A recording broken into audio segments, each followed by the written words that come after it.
Bridgestone presents the Champ Car World Series powered by Ford. The sights, the sounds, and the exhilaration of a 185-mile-an-hour festival of speed. Should Sebastian Bourdais clinch his third consecutive Champ Car championship today, he'll have accomplished something that's only been done one other time in racing history. The driver who did that was Ted Horn. He captured his third straight Champ Car championship over half a century ago on dirt and paved ovals, storied tracks like Springfield, DuQuoin, and the Milwaukee Mile. Today, we're at another fabled facility, the 4 miles of Road America, awaiting Sebastian Bourdais and the rest of the 2006 Champ Car World Series field. The 12th round of this year's championship is about set to take the green flag. Well, hello again, everyone, and welcome to Elkhart Lake, Road America in Wisconsin. I'm Rick Benjamin. Great to have you with us. We began the season in Long Beach alongside the Vanderbilt Cup. It's what all of these Champ Car drivers shoot for every year, and today we may award this cup again. If we do, we would see a slice of automotive and motorsports history written here today. Look at the list of drivers who've won 2 consecutive Champ Car titles. Look at who these drivers are. The significance here is that none of them were able to back it up and win 3 in a row. But that's what Sebastian Bourdais might be able to do here today.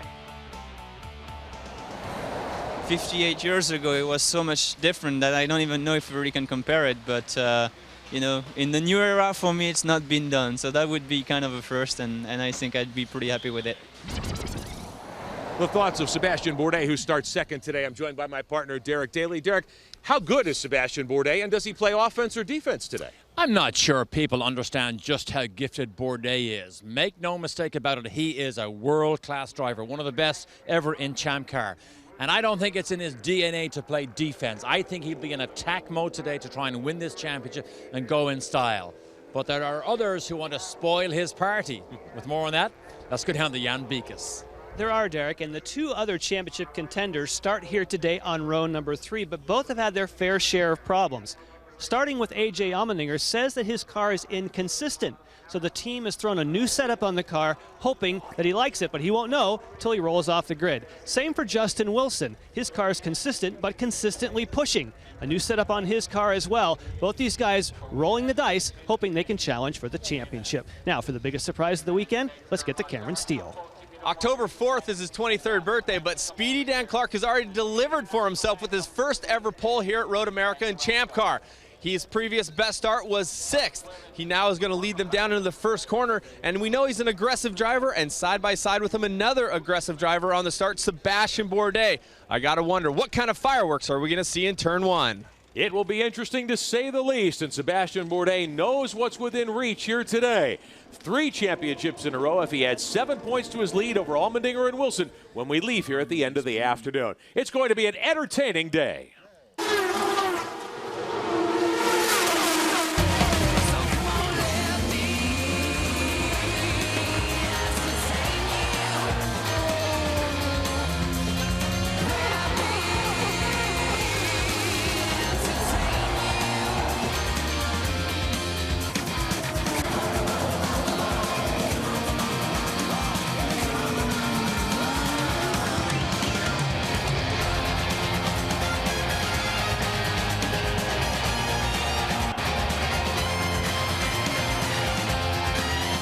Bridgestone presents the Champ Car World Series, powered by Ford. Our coverage today being brought to you by Bridgestone Tires, passion for excellence. And by Ford, bold moves, they happen every day. And we welcome you back to Road America. Cars on the grid for the Champ Car Grand Prix of Road America. 12th race of the 2006 season. 23rd time the Champ Car has run here at Road America. This is the place where Cristiano D'Amata's season ended, where that deer jumped the fence several weeks ago during testing, bringing to a close his 2006 season. Each week we've updated you on D'Amata's valiant struggle to recover from the injuries he suffered because of that incident. Today, the best news of all. Michelle Beisner has by far our happiest update. Thanks, Rick. Cristiano D'Amata, the driver of the number 10 car's progress, has been simply miraculous. We went to visit Cristiano in the Theda Clark Medical Center, and what we witnessed simply took our breath away. We weren't greeted by Cristiano in his hospital bed, yet we were greeted by him walking down the hall. And if that wasn't enough, Cristiano picked up his guitar and strummed a little tune. We also witnessed Cristiano in a lively conversation with Champ Car great Jimmy Vasser. And by the end of our visit, Cristiano and his brother Gustavo were playing a little duet and entertaining guests. Now, with Cristiano having a birthday this last Tuesday, friends and family all agree his progress is the best gift anyone could have ever received. Well, I'd like to thank everything for everybody that is watching this right now and give good luck for everybody. I appreciate everything. Thank you very much. Drivers, start your engines.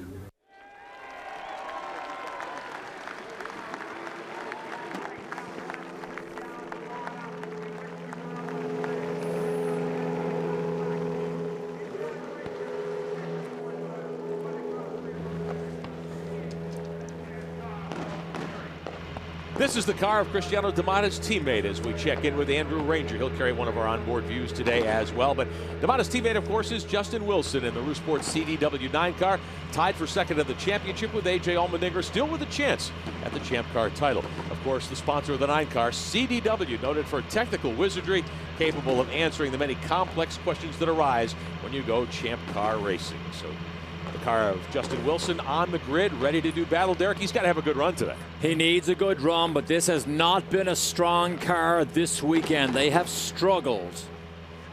As we watch the Rousport team ready to push him away and roll this race car. Well, talking about opportunities that technology provides us all, what about this? For this week only, Champ Car offers you free access to Race Director.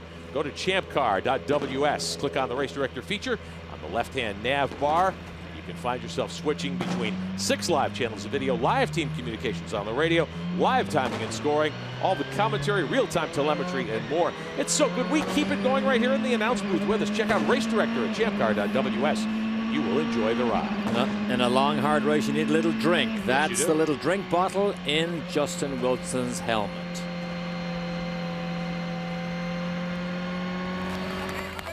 As you might suspect, you don't accomplish all that Sebastian Bourdais has without great helpings of talent, determination, and courage. You also don't achieve such feats without a great race team. Bourdais is a member of one of the best. Since the 80s, the partnership between movie star Paul Newman and motorsports entrepreneur Carl Haas has delivered one success story after another. And the drivers who become champions while carrying their colors represent some of the biggest names in the sport's history, like Mario Andretti in 1984. 7 years later, the Andretti name again on the Vanderbilt Cup. This time, Michael was at the wheel. In 1993, the newly crowned F1 champ Nigel Mansell came across the pond to the colonies to take the honors back home to England. And then, after a dry spell of nearly a decade, Cristiano Damata took Newman Haas back to the top of the mountain. Damata handed the baton to Sebastian Bourdais. And today, Newman Haas has savored 96 wins, 6 championships. Today, they have a chance to capture their 4th title in 5 years. Well, we've got the best engineers, we got the best drivers.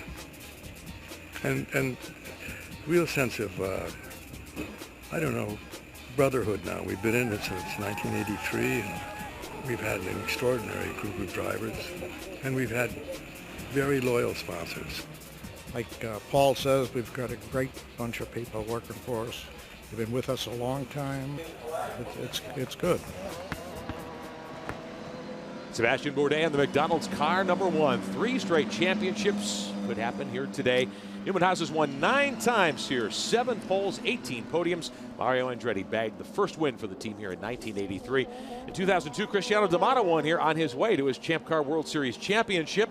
As we showed you earlier, plenty of good news about Cristiano Damata as he recovers from that very serious head injury suffered here in testing. He was released from the hospital Friday, flew back home to Miami, and we want to wish Cristiano and his family all the best as the recovery process continues. Getting ready to go green here at Road America, and when the green flag drops, Catherine Legg's machine will have a whole new look today. The PKV entry sporting that new pink paint scheme, Warriors in Pink. Catherine wearing her new fire suit and gloves and helmet. It's a Champ Car charity program. Warriors in Pink, we'll tell you more about it a little later on. It is to benefit breast cancer research. Don't want you to be surprised by her new look. Catherine will start in the 4th row here today, and her car carries a special salute. Champ Car's former president, Dick Eidswick, his wife, Patty, passed away just a few days ago. She was a breast cancer victim, and this decal riding on Catherine Legg's roll bar hoop today in memory of Patty Eidswick, and she is much missed by all of us in the Champ Car community. So Catherine Legg qualified very well here. Changing weather conditions, though. It is a beautiful, crisp early fall Sunday afternoon to go racing after we've had overcast, rainy weather Friday and Saturday. Our Bridgestone Pole Award this week to Speedy Dan Clark in the CTE HVM Imagine car number 14. Some great tire strategy on Friday. He was one of 2 drivers to go out on dry tires, picked up the fast lap of the day, took the provisional pole.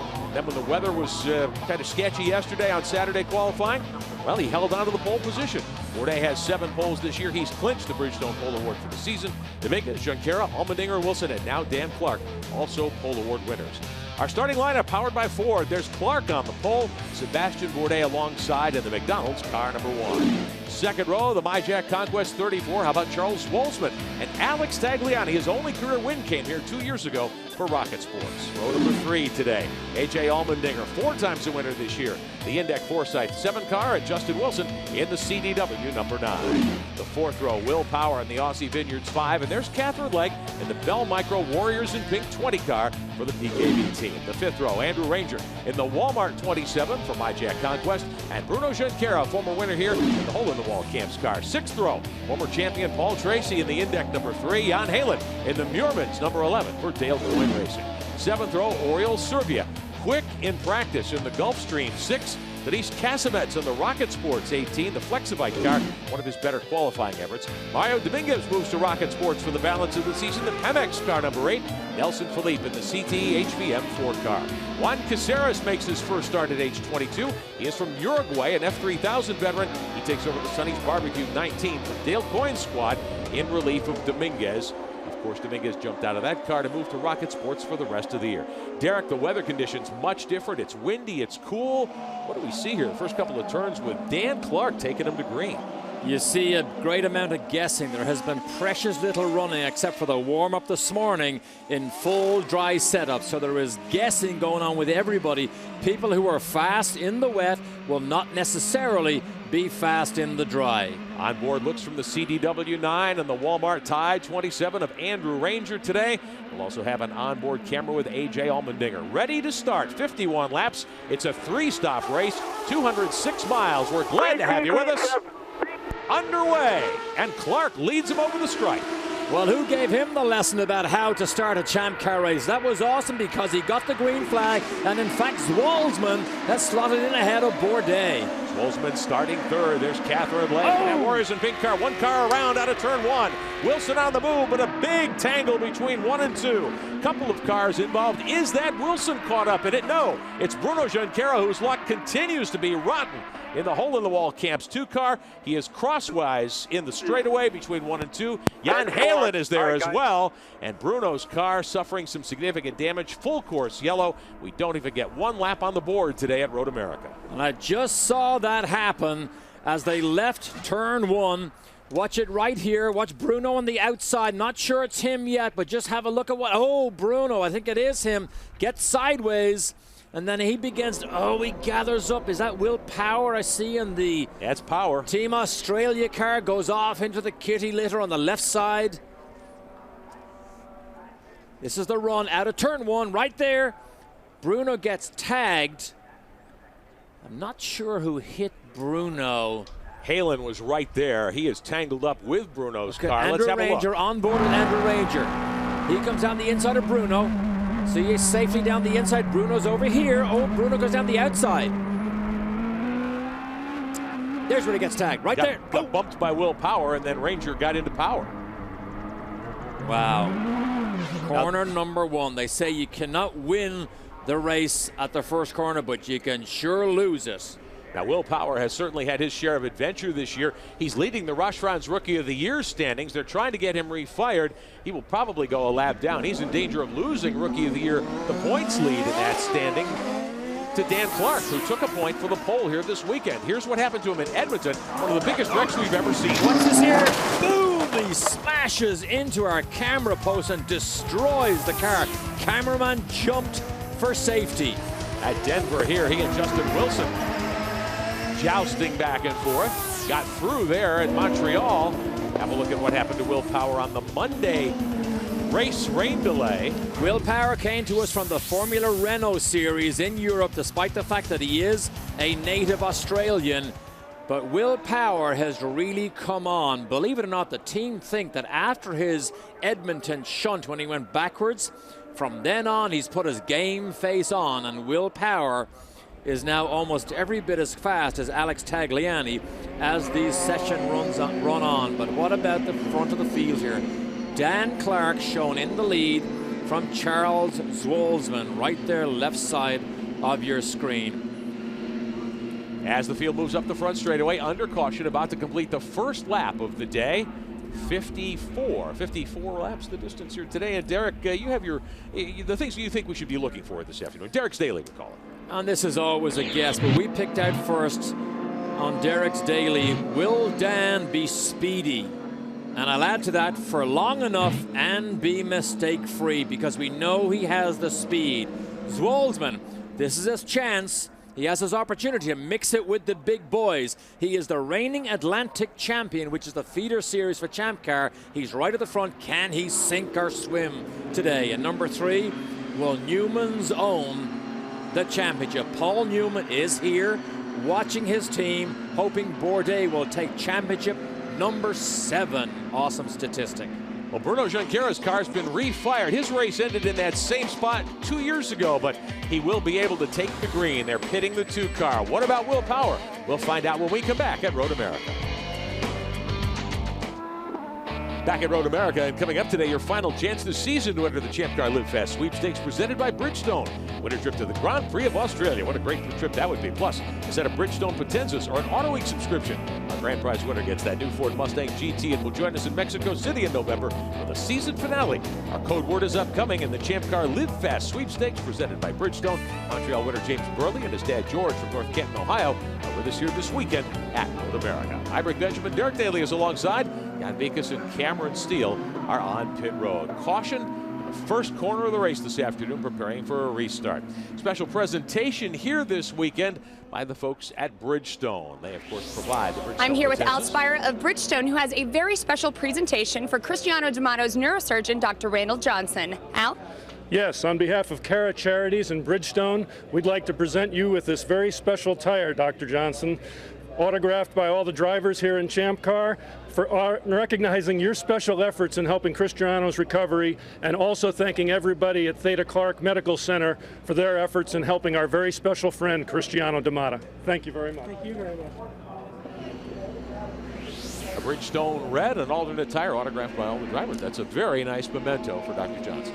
One of the great things about this weekend, the drivers and people who haven't seen Cristiano and who understand head injuries, you just never know. But to see him talk so well, walk so well, play the guitar was heartwarming to so many people. Cameron?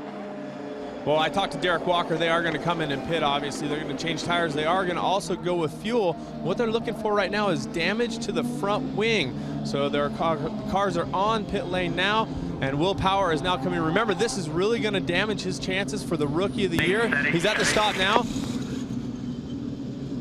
And right now, it looks like they're just getting the tire change. We will see someone come around and look at the front wing.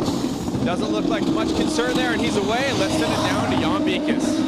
And he pulls through the area of Newman Haas, where they had done also some repairs for Bruno Junqueira. They had him on the pits for 2 minutes, which would normally put you a lap down, but with a 4-mile circuit, they did not lose a lap, replaced the right side pod. Now, if you're wondering about Sebastian Bourdais and that slow start, the only radio communication they had was low revs, second gear. We're thinking that it was a case where he was being conservative, and Dan Clark just stood on it early. Let's have a look back at some of the things that have taken place this year involving Bruno Junqueira. He has had a very difficult season in his return, a very serious back injury. Wrecked there in turn 1 at Long Beach. In Milwaukee early in the race, contact with Mario Dominguez. Took out the hole-in-the-wall Camp's 2 car, a hard impact into the safer barrier. And they say you can be lucky or not in racing, but this is just an unfortunate situation. Just gets rubbed a little bit by Will Power, sends it broadside, and then Ranger runs into the back. Didn't collect Bruno, but Bruno Junqueira just hasn't had things go his way since he returned from the accident. There is Bruno right there. The sad thing is, Bruno Junqueira was the fastest man in the warm-up session this morning, which was the first time they ran in true race conditions with a full load of fuel on a completely dry racetrack. And Bruno felt good. He's been a winner here in the past. This team has won here in the past, but it's so unfortunate being the fastest in the warm-up that he just gets dumped into the grass so early. Now Bruno is on the lead lap. I think he entered a closed pit road. We will check that out and see, but he's at the tag end of the field. Hey, we've got something special for you. The premium subscription service of the Champ Car World Series Race Director is offering you a free trial this weekend when you sign up for a monthly subscription. You'll get to switch between 6 live channels of video, live in-car radios, timing and scoring, lap-by-lap rundowns, 5 years of video archives, real-time telemetry, and more. The series website is champcar.ws. Click on the Race Director feature on the left-hand nav bar. It is a free trial when you sign up for a monthly subscription. And we are getting word from timing and scoring that Bruno Junqueira and Jan Heylen will have to start at the end of the long line of lead lap cars because they came into a closed pit road. So let me ask you this. If you're on Champ Car Director and team radios, our race director and team radios are available, you go on Paul Tracy's? I think that'd be the most entertaining radio of all. Absolutely. Absolutely. On board with Justin Wilson, who was also given that penalty for the alleged jump start, or the adjudged jump start. Justin Wilson in the championship hunt here. You can see him accelerate back and forth to make sure the tires stay warm. Often when you go back and forth, you get on the brakes also. Oh, Dan Clark, see what he did there? Got a problem there? No. He accelerated and braked, and Zwolsman didn't realize it and almost ran into the back of him. Charles Zwolsman, who qualified surprisingly well here this weekend also. He was the other driver Friday to put on dry tires at the end of the session. Oh, Zwolsman locks the brakes. These boys are playing cat and mouse, and Bourdais is standing back watching the whole thing unfold. They'll start 1 and 2, a couple of hungry young rookie drivers. Oh, Speedy Dan. Will he be there for a long? Got an awesome start. Great restart. Here's Zwolsman right behind him. Oh, Zwolsman. Zwolsman to the inside for the lead going into 1. Oh, the hero's move. Catherine Legg on the outside trying to pick up a position on A.J. Allmendinger. Look at Bourdais. Justin Wilson there. Alex Tagliani, who won here 2 years ago, is 4th. Here's Wilson on the inside of Catherine Legg. Oh, you got to be so careful in the opening laps. The slow laps behind a pace car loses all the temperature in these tires. Bourdais behind Dan. Bourdais behind Speedy Dan into turn 5. Right there down the inside. Andrew Ranger there as well in the Walmart car trying to make a move and gain a couple of positions. Ranger restarting 10th, trying to work on Oil Soviet. Looks like Catherine Legg may have a problem. She seemed to be off power going up the hill. We'll have a look. Here is Dan Clark meantime. He was the leader, but he was passed there by Bourdais and by Zwolsman. So Speedy Dan shuffled back to 3rd. I think Catherine just got muscled out of the brake zone. Down into turn 5. That was Tracy poking his nose down the inside. It wasn't Wilson. There's Catherine right there. Warriors in pink. Mario Dominguez getting by in the Pemex car number 8, the Rocket Sports entry. So Mario Dominguez with something to prove. He restarted 11th. He's gained a couple of positions. Here's the kink.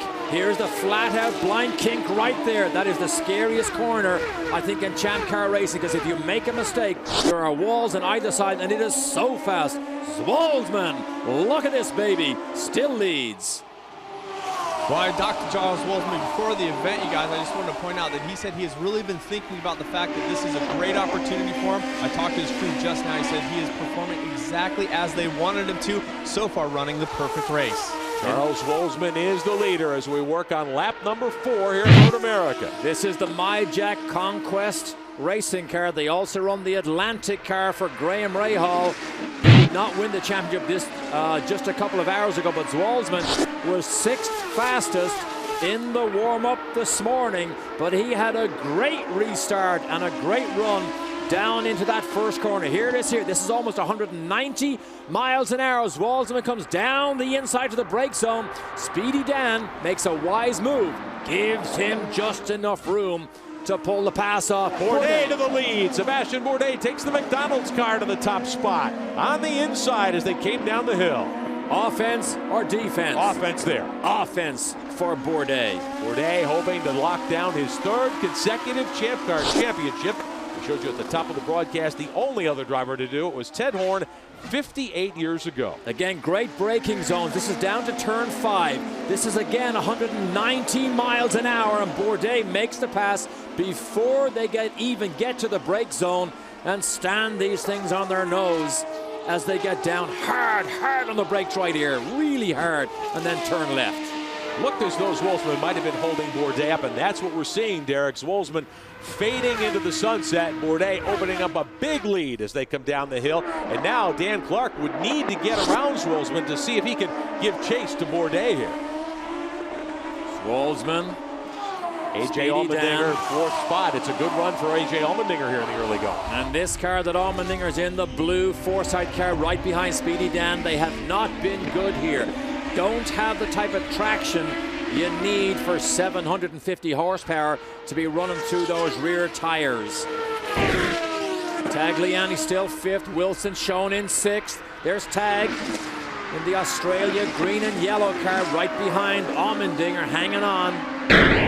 Paul Tracy rides 7th with Oriol Servia, Andrew Ranger. Here's Clark again, putting some pressure on the MyJack car of Zwolsman. He wants 2nd. One of the great race tracks where you can just stretch your legs here. Just let it rip all the way down. Speedy Dan on the button there. See him on the juice. The cause with power to pass. That was the flashing light. Oh, he's going to try it. He's going to try it. To the inside of Zwolsman. Zwolsman gives him room and lets him go.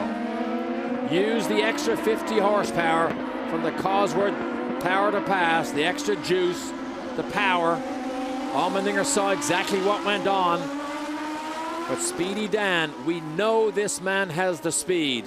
He's hit everything but the lottery as this season has gone on. But he has absolutely shown that he has the talent to drive these things fast over the course of the year. See the way he moves Zwolsman over? Zwolsman had to go up on the rumble strips there to give him room. And look at Clark. Look at how well he's pulled away now from Zwolsman. So your leader is Bourdais. 2nd is Speedy Dan Clark in that CTE HVM Imagine, car number 14. His teammate Nelson Philippe was very unhappy. The 4 car is quick too. Philippe trying to work his way up, and here comes Allmendinger. He wants 3rd. He makes that move to the inside of Zwolsman. So A.J. Allmendinger with 4 wins on the season. He is 3rd. Cameron Steele. Well, I'm here with Chris Mower, the team manager for Charles Zwolsman, and you said he was going exactly to plan early on, but now he's getting past. Is there a problem with the car? No, there's no problem. Here at a track particularly like this, it is quite easy to get by in the straights. We're hoping to get a couple of the positions back. At the moment, we're just talking to him, trying to get him into a rhythm, trying to get him settled down, and then he can concentrate on what he's got to do ahead of him rather than worrying about what's behind him. You say talking to him and trying to keep him settled down. Was there some nerves coming up there as Sebastian got by?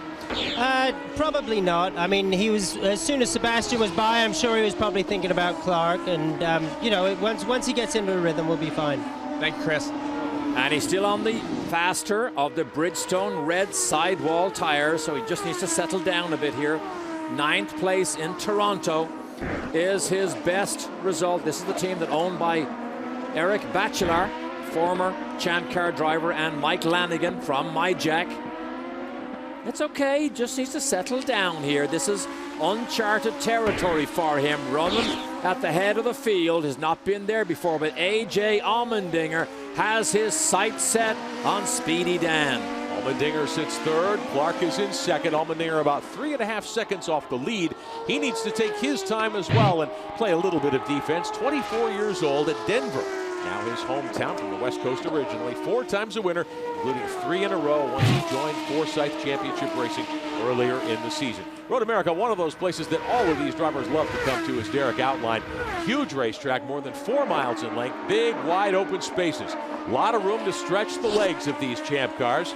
They have, of course, the 750 horsepower, and they're well sorted. And on these Bridgestone Potenza tires, they are very, very quick around here. And Allmendinger's got the bit in his teeth now. He knows he's got to get up and contend for the win here with Bourdais if he's to have a chance at winning the title this year. I know, and it's an outside shot right now, but Paul Tracy, his teammate, is in 7th place. He has not been able to run near Allmendinger all weekend long here, but Allmendinger has not been happy with this car at Road America. Just hasn't been comfortable. Allmendinger, a driver, of course, who's shown tremendous talent this year with those 4 wins. And we talked to him before the start today about what it means to go racing here. It's so long, and there's so many little nuances to it. It's very slippery in certain places. and it takes a lot to get around this place fast, whether it's, you know, you run low downforce and you're fast down the straightaways, you run a little bit more downforce and you're a little bit more grip in the corners. There's a lot to it, and that's the challenge about figuring it out. So we're going to go out there on Sunday and make it happen. Well, I talked to Michael Cannon just a few seconds ago, guys, and he told me that they did change up a little bit of the car, but nothing too risky. I asked him, is that change paying off? He says, I can't tell you just yet, but we certainly are hoping that it will come together for us. Road America, a favorite for so many drivers. It's a classic road racing circuit. Ask anybody and they'll tell you that most of the corners are fast and the rest are really, really fast. That's what Road America is all about. Look at this here. I mean, you just accelerate, gets faster, faster, faster. You go through kinks like this, flat at about 150 miles an hour, and then you accelerate from there down between the trees, down to Canada Corner right here, 190 miles an hour. As fast as Allmendinger's been this year in that Forsyth car, Derek, how surprising is it to you that Dan Clark is able to run in front of him? Not surprising, because I know that is a very good team who understand how to set these cars up. Oh, he's off the road. Both Clark and Allmendinger laying a tire off at the final turn here at Road America, but they are safely up the hill. Bourdais is the leader. He's built a 3.2-second lead over Speedy Dan Clark in the drive to win 3 straight Champ Car titles. We'll be back at Road America. All right, here with Alex Tagliani Friday afternoon after qualifying. And just tell me, what do you think your fastest lap was out there today? 1:57.8. Ooh, no, my friend. Your fastest lap was 1:57.5, and I'm going to tell you how I know that. I went to either my Sprint, my Singular, or my T-Mobile phone. On the text line on the recipient, typed in 54444, and then on the subject line, typed in champ, and I get all the updated info. How do you feel about that? Well, I'm in front of PT, so that's good. You know what, and that's all that matters. Back at Road America, the Champ Car World Series Grand Prix of Road America at Elkhart Lake. And Wednesday night, 5 passionate titles on the line. Best 3 out of 5 on the quarter mile. A duel between Hart and Horsepower. Lose the race, lose your ride. Pinks, 9 Eastern on Wednesday night, 8:30 Pacific, only on Speed. I'm Rick Benjamin, Derek Daly alongside, watching Justin Wilson, who is 5th, trying to track down Charles Wolzman. Wilson, the winner at Edmonton earlier this year, tied with Allmendinger for 2nd in the championship. And he's having a hard time tracking down Charles Wolzman in that MyJack Conquest 34 car. This is up the front straight. Here's one of the elevation changes. Up the hill, up the mountain, up the top. There it is. Pit board on the right side. Now the first pit window has just opened. Nelson Philippe has already stopped for his first time of 3 stops today. And we understand A.J. Allmendinger, who runs 3rd, is expected in next time by as well. Let's go for a lap around Road America with Wilson in the CDW9 car. Oracle new on that car this weekend as well. Let's listen in and go full throttle with Justin Wilson.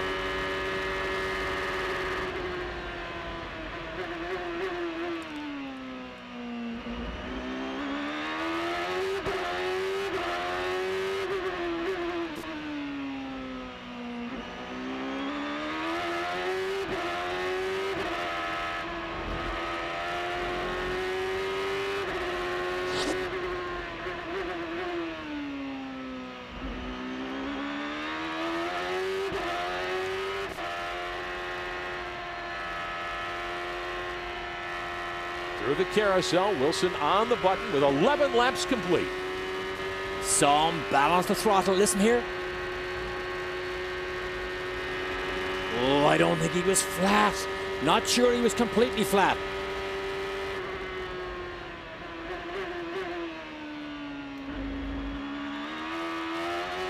See the little twitch of oversteer. This car usually suffers some traction problems. Last corner.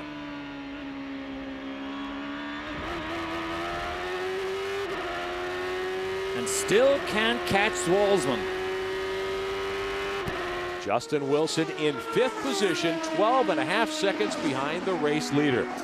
Now, we talked to Justin Wilson before the start today as well about the championship battle. He and his former teammate Allmendinger tied for 2nd behind Sebastian Bourdais. Just got to go for it and try and win the race, and that's the best strategy there is. You know, if we can win the race, we'll delay things maybe, but who knows what's going to happen. It's the odds are stacked against it, so let's go and have some fun and race to win. In an era of two-car teams, I think that team suffers because they only have one car. When D'Amata left, the engineering information and feedback from a second team, I think, did not help them in the championship. Well, here's how things stand at the moment. If the checkered flag flew on this lap, Bourdais would have locked down the title. He's gained some points, at least as they run on Allmendinger, who runs third, 2 positions behind. Wilson a couple of spots further back. That gap 75. As we told you, Bourdais leaves here with a 70-point lead on both drivers. The title is his before we leave the United States here in 2006. So Wilson and Allmendinger fighting to keep that from happening as we take a look back at some of the other battles taking place here at Road America. Beautiful day for racing. The play here is for 7th. Oriol Servia, Paul Tracy, Andrew Ranger. Running in sequence, there's Servia in the Gulfstream Lola, car number 6 for the PKV team. Vassar helping guide that squad. There's PT running in 8th in the 3 car behind Servia. Catherine Legg a little further back. She's 10th behind Andrew Ranger right now. So for Catherine Legg, who qualified 8th, a pretty good weekend on one of the fastest places she could possibly be there. Catherine, a driver who I think is better than she has actually shown this year. She is very hard on herself. I don't think she needs to be that hard. I think she puts pressure on herself, thinking she has to perform because there's so much expected from her. But I think she is only going to get better with the type of laps and mileage she does, particularly on a weekend like this. Catherine Legg right there, slotted in behind Andrew Ranger as they fight for 9th and 10th. Paul Tracy up ahead is 8th. Let's have a look back at Catherine's adventures this year at Toronto. She was very quick, got into the wall off that final corner there. And that was just after she set fastest lap of that particular race. Edmonton backs it in. That's the confidence sapping type move. Look at this aggression. Boom! Andrew Ranger, get out of my way. And she was penalized after the second incident with Ranger. Then Montreal in the wet. Now this was Sunday before the red flag. She was the only car to go off. They fixed the car. She ran on Monday several laps down, but Catherine Legg, that Warriors in Pink paint scheme, terrific idea by the PKV folks and Ford Motor Company in the fight against breast cancer. 4 top 10s though in her rookie season. She is doing a good job. What most people don't know is she had so few car races, period, before she came to America to do Atlantics. Last year did 1 season of Atlantics and then thrown into the big time. So I do not believe I would pull the plug anywhere near there. She is only going to get better. Catherine Legg just needs time. Great personality, trying to learn. This is a very, very difficult race series to participate in, as we have seen time and time again over the years. Riding here with Andrew Ranger, one of the other teenagers in the series, in the Walmart MyJack Conquest car. See the little pop-off valve there? I know you've seen it since 1979. It will be a thing of the past come next year. The new Champ car does not have a pop-off valve. They're going to bring Ranger in one more lap. We saw the new Champ car, the new DPO1 this weekend. Ran some demonstration laps yesterday with Roberto Moreno at the wheel, and it paced the field here today before the start of the Champ car Grand Prix of Road America. Beautiful race car. It'll be in the hands of all of these Champ car teams at the end of the season for testing, and we will see that car in awesome April in 2007. Speedy Dan Clark, the pole sitter, running second behind Sebastian Bourdais. They're going to bring him in. Now, they started him on the Bridgestone Reds, the softer alternate tires that should be faster. Sebastian Bourdais is coming to pit road in a few laps as well. You read Imagine on the side pod of Clark. Right there, Imagine. That's the Imagine Appeal, which is a children's health charity in Liverpool, England. It is backed by Yoko Ono, of course, John Lennon's hometown. Derek, when we first saw Dan Clark this year, I think most people thought he wouldn't make it through the season. But starting in Denver, he started to catch on. He was looking to keep himself out of hospital at one stage. But then he really did come on and showed us the type of speed we now know he has. He's only 23. This is a bigger, faster car than he's ever had before. And he just gets better and better, as does this team. Podium at Denver, good run at Montreal, and then the surprise Friday. And it was a tire strategy thing that got him the pole, but the team worked through both sessions of qualifying. They thought it through well, there he is, and they kept him out in front. And Speedy Dan in second spot, coming to pit road. First stop of the day, Jan. And I think the most important thing is that Dan Clark has showed that he has been speedy, not only just by tire choice and qualifying. All right, nice and easy on your marks. Clear shot in. That's Kelly Lowen. Nice and easy. Remember, keep your wheels straight. His race engineer talks him into the pit box. He has the alternate brakes. Oh, it's not coming up. That was slow coming up on the air jack. You have the second fastest race lap, all right? You're doing great. They talk him through the entire stage. When you hear during a pit stop you have the second fastest race lap, that's coaching, keeping a guy confident, and that's what we heard from Kelly Lowen. Now, next time around, we're going to see Sebastian here. The leader's going to pit. Wow, did you see him try to warm those things up as he came down pit lane? Anxious to get as much temperature, no tire warmers in Champ Car, unlike Formula One, but he was anxious to get as much heat into that thing as he could, as fast as possible. Now, it is cooler here today by far than the previous 2 days of the race weekend. The sun's out, and that's going to help warm the racetrack up, but I would say it was about 50, 52 degrees here when these cars went out for the morning warm-up. Temperature around 60 right now, but pretty darn chilly here compared to what we've seen throughout the rest of the season. This is rookie Juan Caceres out of Uruguay, making his first start in a Champ Car for Dale Coyne's team, taking over the Sonny's Barbecue 19 car. Caceres shown 15th right now. He is a lap down. Will Power, who got into that issue in turn 2, going to turn 2 on the first lap today. Power's a lap down after having to come to pit road. Denise Kazimets has had problems in the Flexity car for Rocket Sports. He's 3 laps down. And here comes Sebastian Bourdais to the attention of the Newman Haas team. Solid stop, guys. Right on the mark, Sebastian. Now, of course, Kenny Seawick calls him into his box. We heard Dan Clark say they had the second fastest lap. The fastest lap, of course, is Sebastian Bourdais. Half a turn of front wing. While he's finishing, let's get the Cameron Seal. All right, Jan, they were having problems with AJ's car pushing. They were going to adjust the front wing, but they decided now to just go to the black tire. Solves the problem. Watch your speed on the way out. Stay to the right. The way Allmendinger's teammate Paul Tracy stopping right behind the 7 car. Here comes Allmendinger, second in the championship. He and Justin Wilson tied going in here today. That was Phil LePan on the radio to AJ Allmendinger to coach him out as Wilson is out of the pits also, so he makes his stop. We thought 9 to 13 was the pit window. They've actually gone a little bit longer because of the yellows. Mario Dominguez on pit road right now in the Pimex car for Rocket Sports. There is Wilson back up to speed. Bourdais still showing the race leader. Allmendinger, Wilson, Alex Tagliani, Oriol Servia, the top 5 as we see the leaders make their first green flag stops of the day. And we'll know how good they did when they cycle all the way back around to the last corner where our timing strip is for timing and scoring.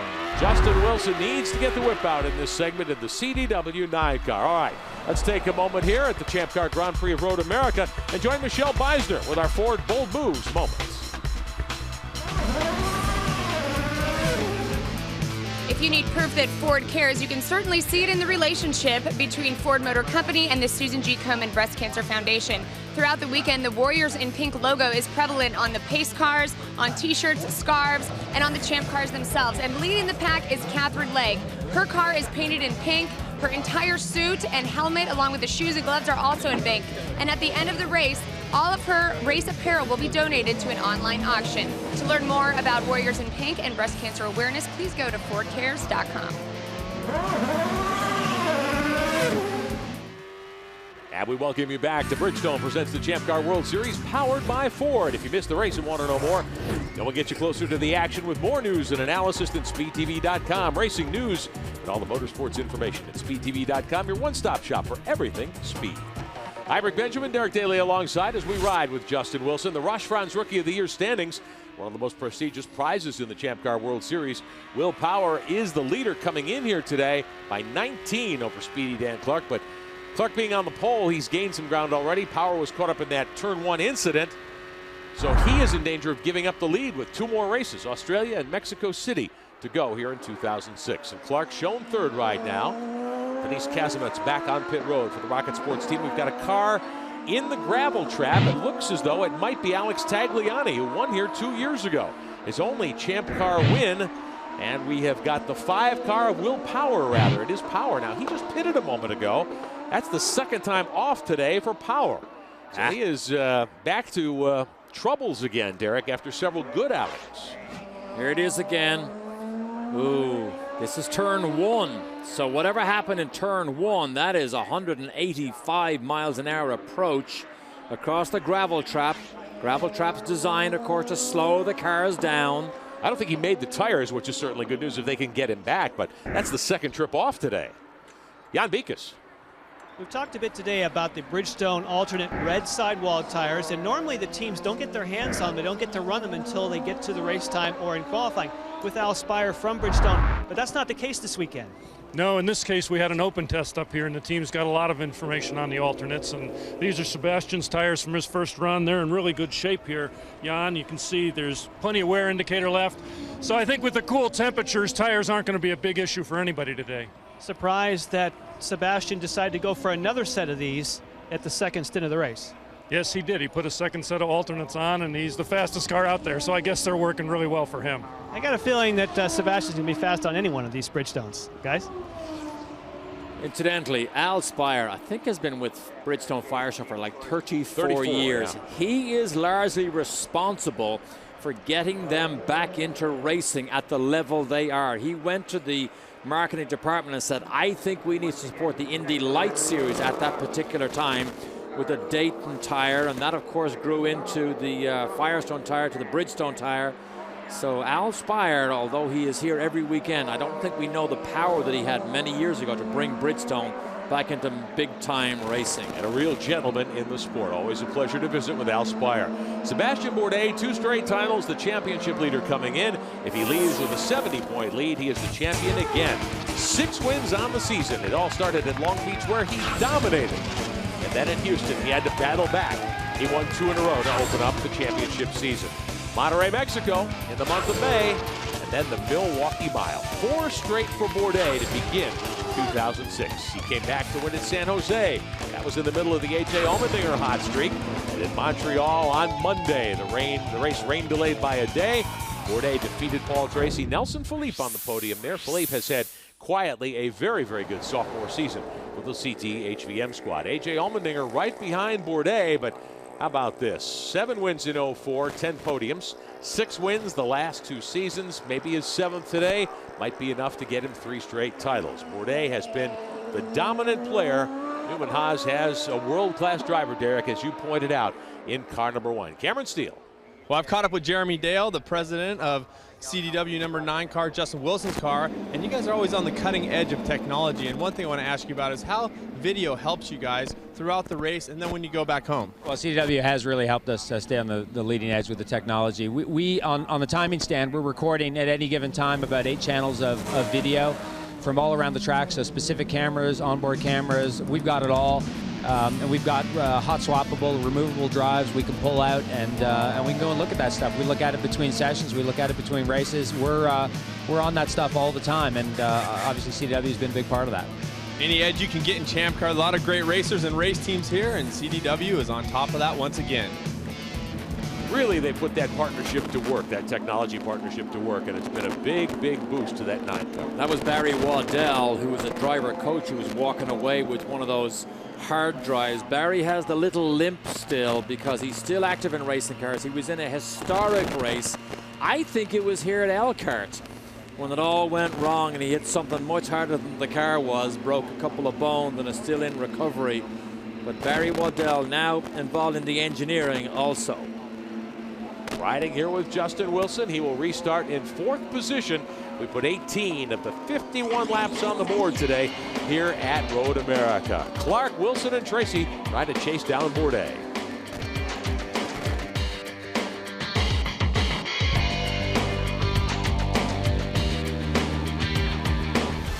Bridgestone presents the Champ Car World Series powered by Ford. Our coverage today being brought to you by CDW. The right technology right away. And by the all-new Mazda CX-7, the SUV you never saw coming.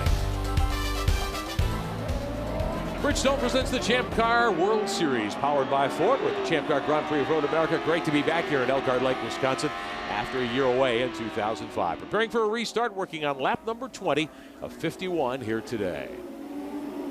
And Dan Clark is the pole sitter. He'll restart 3rd. Jan Beekes, does he have a shot at getting by Allmendinger here? Well, talking about the restart, Kelly Lowen as race engineer, you'll be calling that green flag just a moment. You got to be pleased with what Dan's doing so far.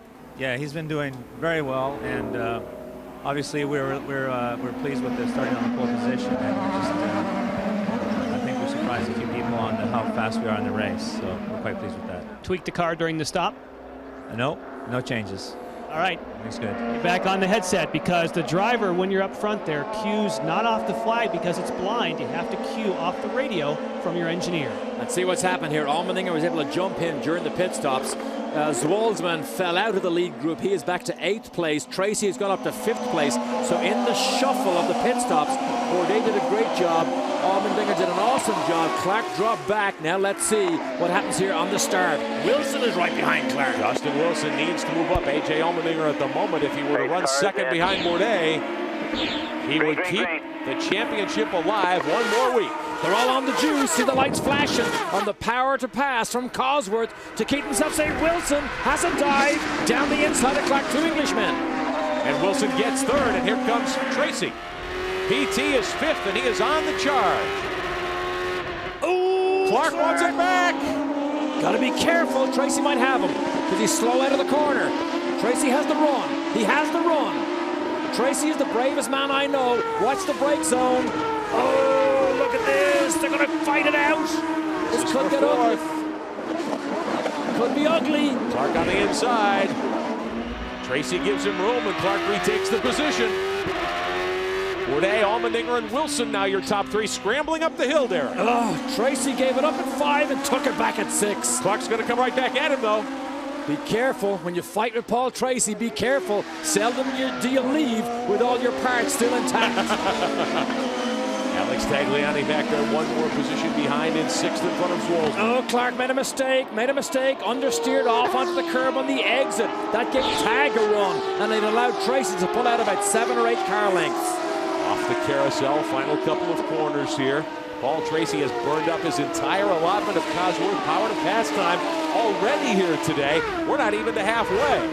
Zwolsman behind Tag. Zwolsman has him in his sights. Charles Zwolsman, who started up in the 2nd row, 7th on the restart. Tracy lined up 11th here today, and he has climbed now to 5th position. Make it 4th as he's gotten by Clark. Servia's there. Junqueira is back up to 9. Ranger rounds out the top 10. Off the final corner, up the long front stretch, up the hill that brings you to start-finish. All of this great news for Bourdais because he's 3 seconds now ahead of Allmendinger. The CTHVM team, there's Keith Wiggins and the rest of the engineering staff talking to their driver, Speedy Dan Clark, who runs now back in 5th. Wilson and Tracy both getting by. That was a pretty brave first lap on cold tires for Speedy Dan, but he just needs to settle down. He needs to show that type of maturity that seldom 23-year-olds have.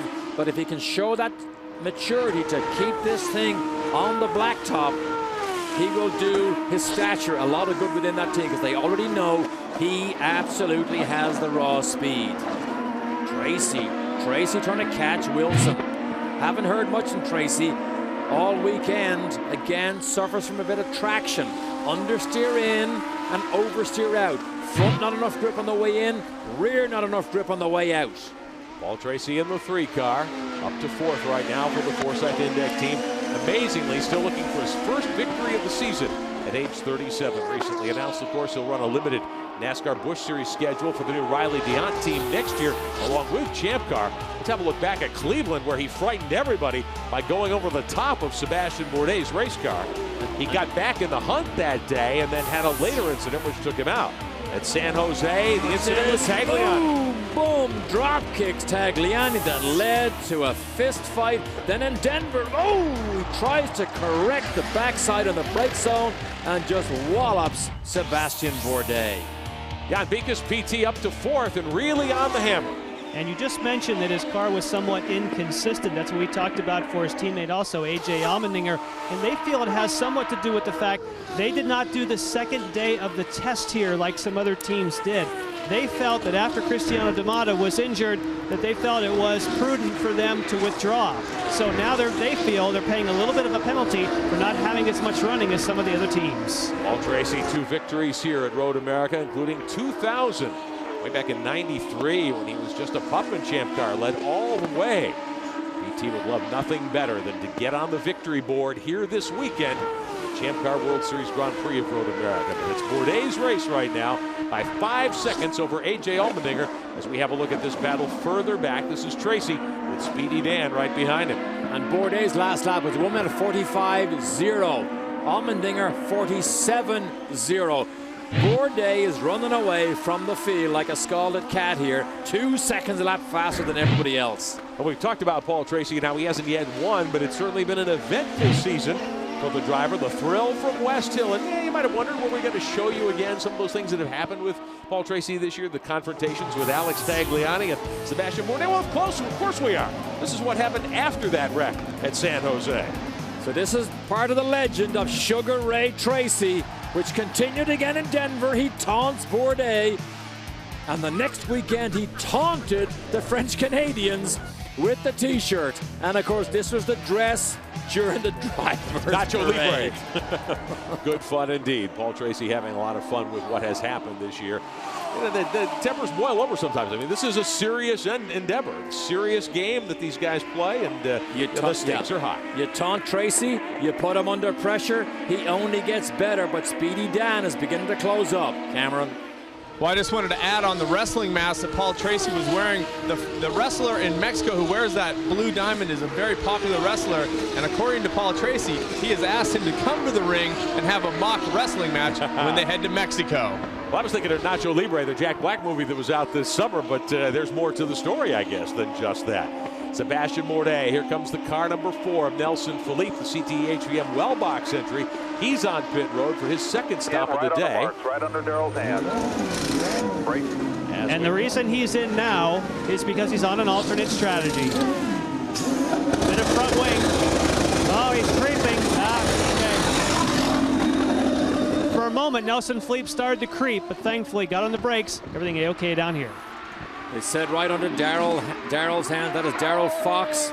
He's on the outside front. Has been with that team for many years. Yeah, Philippe took the risk to come out of line because he was at the back of the field, and it just has not gone his way so far. Didn't qualify well, battled through the weather issues as we watch Oriol Servia here in car number 6, the Gulfstream Lola for the PKV team. He is 8th right now. Servia was quickest in a couple of the practice sessions, but he has been chasing it all weekend as well. Servia, Junqueira, and Ranger, 8th, 9th, and 10th right now with 23 laps complete. Junqueira less than a second behind Oriol Servia. I told you how Bruno had his problems this season. Of course, he got caught out here in turn 1 today, just after the drop of the green. Got turned around. Will Power went into the grass, into the gravel.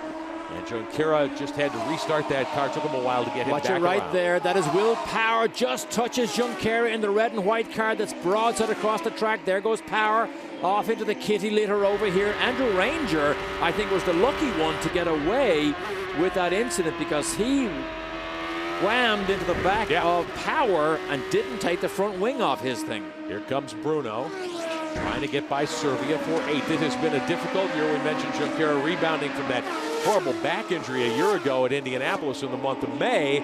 The recovery from the injury has gone well, but Bruno's had a hard time getting up to pace this year.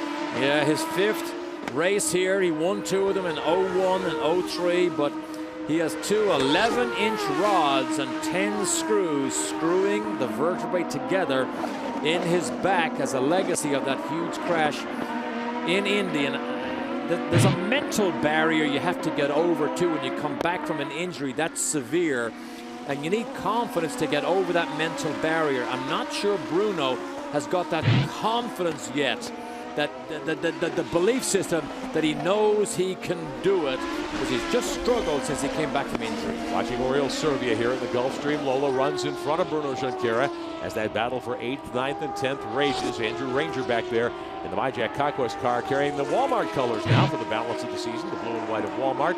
Andrew Ranger back in 10th position. Still a teenager in his sophomore season in Champ Car, and he is getting the hang of this as well. We're told that Bruno Junqueira is going to pit the hole-in-the-wall Camps 2 car this time by, since the car isn't working to his satisfaction. He should be in the second pit window now, so he should be able to make it with one more stop. Also, we're hearing that A.J. Allmendinger, who is second, 7 seconds behind Sebastian Bourdais now, has been told to use all the fuel he wants. No worries about getting to the checkered flag on the fuel line. Bruno's going to peel off here, we think. Yes, right off to the right side. Big uphill climb right here into the long, long pit lane for Bruno Junqueira. going to change tires. We're going to fill it up, Johnny. Keep your foot on the brake once you get stopped, Bruno. That'll answer your question, whether it be a short fill. Driver's right all the way to turn 1. John Tezanikis on the radio to him. They tell him it's a full fill because that gets the timing of the driver to know how long he'll be here. Okay, go, go, go, go, go, go, go, go. Wow, uh-oh. Popped out of gear. It was a 7.8-second stop, not including the little hiccup when it jumped out of first gear. That was Mike Russell, last man. He's the air jack man. Shaggy pushing Bruno to help him get this thing to roll. Lost about 2 seconds there. TZ, John Tezanikis, is the guy on the radio. Bruno could still end up in the top 4 or 5 here if he gets a little help with yellows, because he was right in the battle there with Serbia's Walsman Tag. A little bit behind Dan Clark, so as this shakes out of the next pit stop run, we'll see where he ends up. Well, we had a couple of yellows early. We've been green now for quite some time. What'll be interesting here, the third pit window should open up on lap 37. It'll be interesting to see who among the cars running, say, from 6th on back decides to come in early and get to the front of the line and try to run to the checkered flag at that point. We're at Road America, Elkhart Lake, Wisconsin, a beautiful, crisp, early fall Sunday for the Champ Car Grand Prix of Road America. Sebastian Bourdais is in control. Back to Elkhart Lake, Wisconsin, your last chance to enter the Champ Car Live Fast sweepstakes presented by Bridgestone. Win a trip to the Grand Prix of Australia. Plus a set of Bridgestone Potenzas or an Auto Week subscription. The grand prize winner gets the new Ford Mustang GT. And will join us in Mexico City in November for the series finale. Code word this week is Sebastian. Official rules and the entry at champcar.ws. The Champ Car Live Fast sweepstakes is brought to you by Bridgestone. Full course yellow for the 3rd time today because of an incident involving first-timer Juan Caceres. He has gone off in the Sonny's Pit Barbecue 19 car of Dale Coyne, buried it in the gravel trap, a little turbo fire briefly, but it's been taken care of. They got the diaper under the car, and they'll pick it up on the hook and remove that car. He's 22 from Uruguay, veteran what, F3000, Derek, right? Yeah, the European F3000, which is not GP2, it's the series below that. He is off at turn 6, which is the top of the hill, where we showed you earlier where D'Amata had his incident with the deer. You don't often go off there. It's not a corner where you brake hard. I wonder, did he have contact with anybody? But it's interesting, he said the power and the size and the weight are tremendous when he went from the European F3000 into this monster Champ Car, as he calls it. 750 horsepower, of course, for these race cars that weigh about 1,400 pounds. Halfway home here today. We're past the crossed flags at Road America. Off the start, trouble going down into turn 1. Will Power, Bruno Junqueira, Andrew Ranger all got together there. Everyone would continue, but those 3 drivers with an uphill battle. One more look at it. We see Ranger get into the rear end of the 5 car. Turn him around, Ranger able to continue. A little later on, Charles Wolzman got by Speedy Dan Clark to take the lead. Alex Tagliani went for 3rd, couldn't get the job done there. And then car number 1, Sebastian Bourdais, the series champion, the points leader in the McDonald's machine. Downhill to the left-hander, got by Wolzman, took over. He's been out in front ever since. Second trip off for the day for Will Power in the Aussie Vineyards 5 car. He's been battling back. 3rd on a restart. This is Justin Wilson in the CDW ride, moving by Dan Clark. On the inside, Clark made a mistake there, went offline. And that is your Champ Car halfway home at Road America. 27 complete, 24 laps remaining. We're under yellow here this afternoon for the 3rd time. You know, this weekend they had the Rotex Grand Nationals, which is the karting series, the bottom rung of the ladder supporting Champ Car. The winner, one of the winners over there was Mackenzie Johnson, and he was chosen to actually receive a Formula BMW test with Walker Racing as they fly down the pit lane here. Now the cars that had not stopped earlier will take advantage of the caution. Sebastian Bourdais a little squirrely on the brakes. Wilson stopping. Listen to the radio traffic. There they come. Inside our rear tire on the marks. There you go. Keep the wheel straight. Keep your foot and you can see A.J. Allmendinger into the pits are going to the reds. They said they are going to add quite a bit of front wing, but I see no adjustment. And now let's go down to Dom. Cameron, in the meantime, Sebastian Bourdais is just taking another half turn away. It's a 9-second. Oh, he's going to lose the lead. Sebastian Bourdais has just lost the lead. We have 2 or 3 cars in short field. Sebastian Bourdais, it looked like it was Tracy Allmendinger and also Justin Wilson. Wow, a turn of events here. A full fuel load for Sebastian Bourdais, other people short fill. Looked as though there might have been some contact behind Bourdais as Dan Clark, Nelson Philippe tried to get off pit road. Looked as though one of those cars, one of those CTE HVM cars that I think it was Stan Clark, got together with Oriol Servia as they came to the exit of pit road. One more look at Bourdais. Bourdais is now on the Bridgestone black tires. He comes out. All looks fairly safe. Ooh, look what happens here. That's Tag has to back off. Speedy Dan goes into the passing lane of the highway. A lot of room here on pit lane at Elkhart Lake. Unlike many, many years in the past, it was one of the narrowest of pit lanes. But look who's leading. Is that Bruno? Bruno Junqueira, who stopped before the caution now. Of course, this vaults him to the front of the line, helps him tremendously. The Newman Haas team telling Bruno, use all your fuel. No worries, put it to the back. Now, this is why the gamble of stopping out of sequence works for some drivers. Bruno, because of the incident on the first corner, was at the back of the grid. He couldn't make his way to the front quick enough, so they stop him, they take him out of sequence, they keep him down towards the middle of the grid, middle of the field, but they keep filling him up.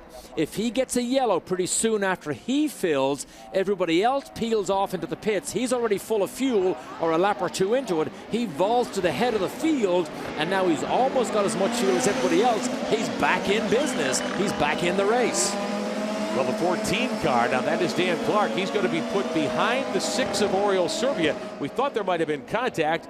At least Champ Car has noticed, and they have seen there has been a blend line violation there on the part of Dan Clark. Look at this here. He did here. not stay below the line as he exited pit road. Clark will lose a couple of positions for the restart. I think Wilson is trying to give a message here, because seldom on a warm-up lap do you see guys side by side like we see here. Now, Tracy is what, in 1, 2, 3, 7th, I fifth think. or sixth? Yeah, 6th or 7th.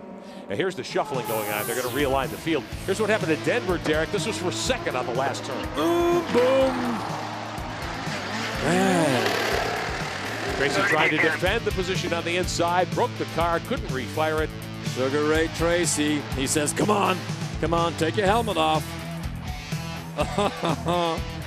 No love lost, to say the least, between those two drivers who have been among the key figures in Champ Car the last several years. Okay, here's our setup here. Philippe, who also stopped early, has now vaulted to the front behind Junqueira, Jan. With Greg Hampson, and we just saw during that pit stop, looks like you took a full load of fuel, other people didn't. What do you think about the call now?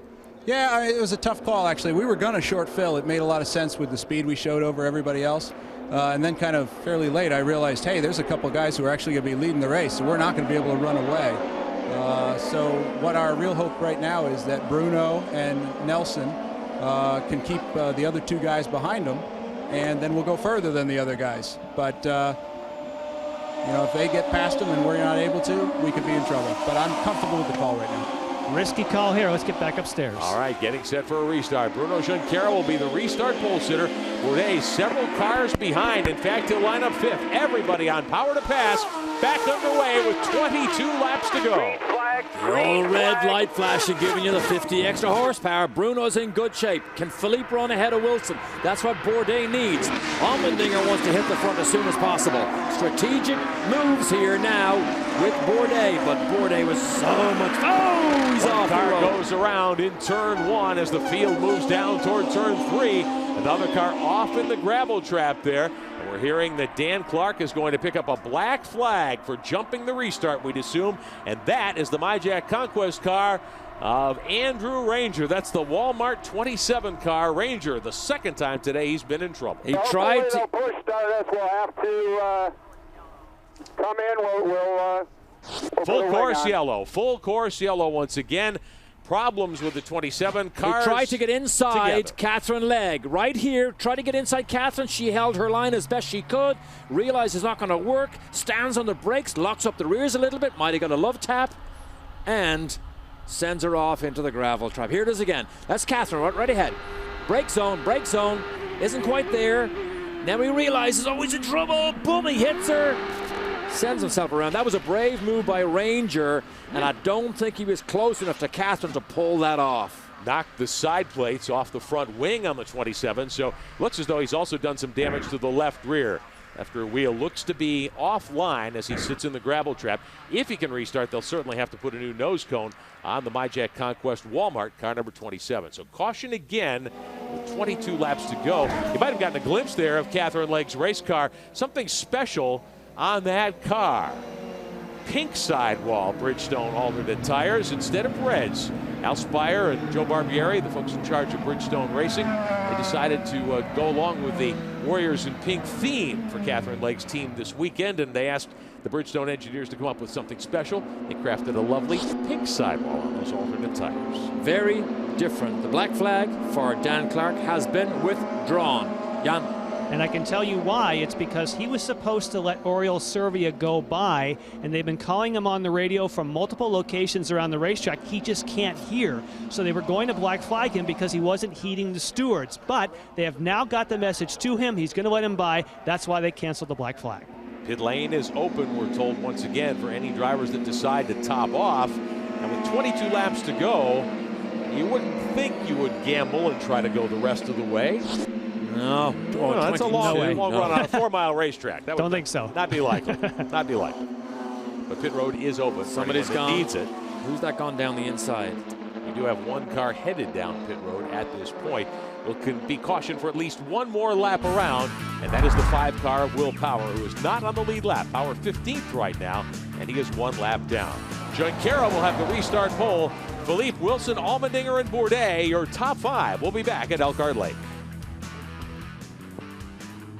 What do Nelson Philippe, AJ Allmendinger, and Paul Tracy all have in common? They all started their careers in karting, which is one of the first steps to becoming a Champ Car driver.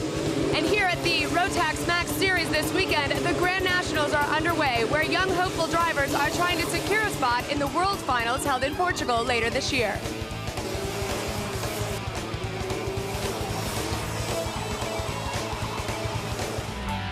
Bridgestone presents the Champ Car World Series, powered by Ford. We're at Road America in Elkhart Lake, Wisconsin, getting ready for a restart. Wednesday nights on Speed, the premiere of the all-new Shooting Cars, the hottest cars in the hottest movies. How did they get those pictures? Find out with the premiere of Shooting Cars, Wednesday night at 8 Eastern, 7 Pacific, only here on Speed. I'm Rick Benjamin. Derek Daly's alongside, riding with Justin Wilson in the CDW car, number 9 for the Roost Sport team. And restart third, trying to keep the championship fight alive to Australia next month. Bruno Junqueira started 10th. He leads due to pit strategy. He won here in 2001, his first ever Champ Car win. Now here's what happened to Andrew Ranger. This is after they retrieved him from the kitty litter and restarted him. Whoops, trouble. Lost part of the wing on the left front side. He'd already lost the right side right there, and he just made a pit stop under yellow. They put a new nose cone on. Green flag, green flag. And they said, leg it, man, get going. 20 to go at Road America to settle things. It's Junqueira, Philippe, Wilson, Allmendinger, Bourdais, and Tracy. Remember earlier on, I told you, Junqueira in the morning warm-up on full race conditions, similar to this, was the fastest man on the racetrack. I think he can run at the front here. Unhappy with his qualifying effort, they got caught out because of the rain both days. Had to start way back in the field today in 16th outside the 8th row. Philippe has used that very early pit stop to go to the head of the line, deep in the field. That is Oriol Servia. Attacking Tracy. Locks up the brakes. And Servia gets by. Oh, man, and gets it sideways. Again, you try and pass Tracy. He will take you absolutely to the limit. So Servia now is 6th. Tracy shuffled back to 7th. And Junqueira, knowing that he can just throw caution to the winds, put it to the mat, use all the fuel, starting to pull away. And remember, he's a little bit lighter. He's about 2 to 3 laps worth of fuel lighter than the rest of the field. So if he can build a little bit of a cushion here, the next pit stop will not be to his detriment, because he may not have to fill it fully anyway, Cameron. Well, I was just told that Oriol using the push to pass as well as he can there. And I also wanted to mention Oriol earlier was complaining of spongy brakes, but that problem has solved itself. As you can see, definitely the brake's not a problem now. Well, Cosworth power to pass will be a factor here. Bruno Junqueira has saved a lot of his extra 50 horsepower. He's still got 37 seconds left. AJ Allmendinger, Paul Tracy, they've used everything they've got, Derek. So Allmendinger, who's 4th on this restart, he won't have any power reserve to use to defend the position or take one. Junqueira, meantime, setting sail here. Bruno Junqueira just did a... Uh-oh. Paul Tracy is off. Tracy has put the Index Foresight 3 car into the gravel. He is buried gunnels deep. He will not be able to get that car out without some help. PT will probably need some help indeed, and there will be a full course yellow because of that incident, because he is not in a safe area. Well, well, well. Paul Tracy off the road. Let's have a look. Canada corner. Fastest part of the racetrack. Can't quite see what happened, whether he got involved with somebody, whether he was trying to take the position back from Serbia. Is there something, a little bit of damage on that wheel on the rim? Does that look as if he made contact with somebody? Yep, sure does look bent. And remember, it was just a few moments ago that Serbia got by him on that restart, and he locked up the brakes going downhill to 5.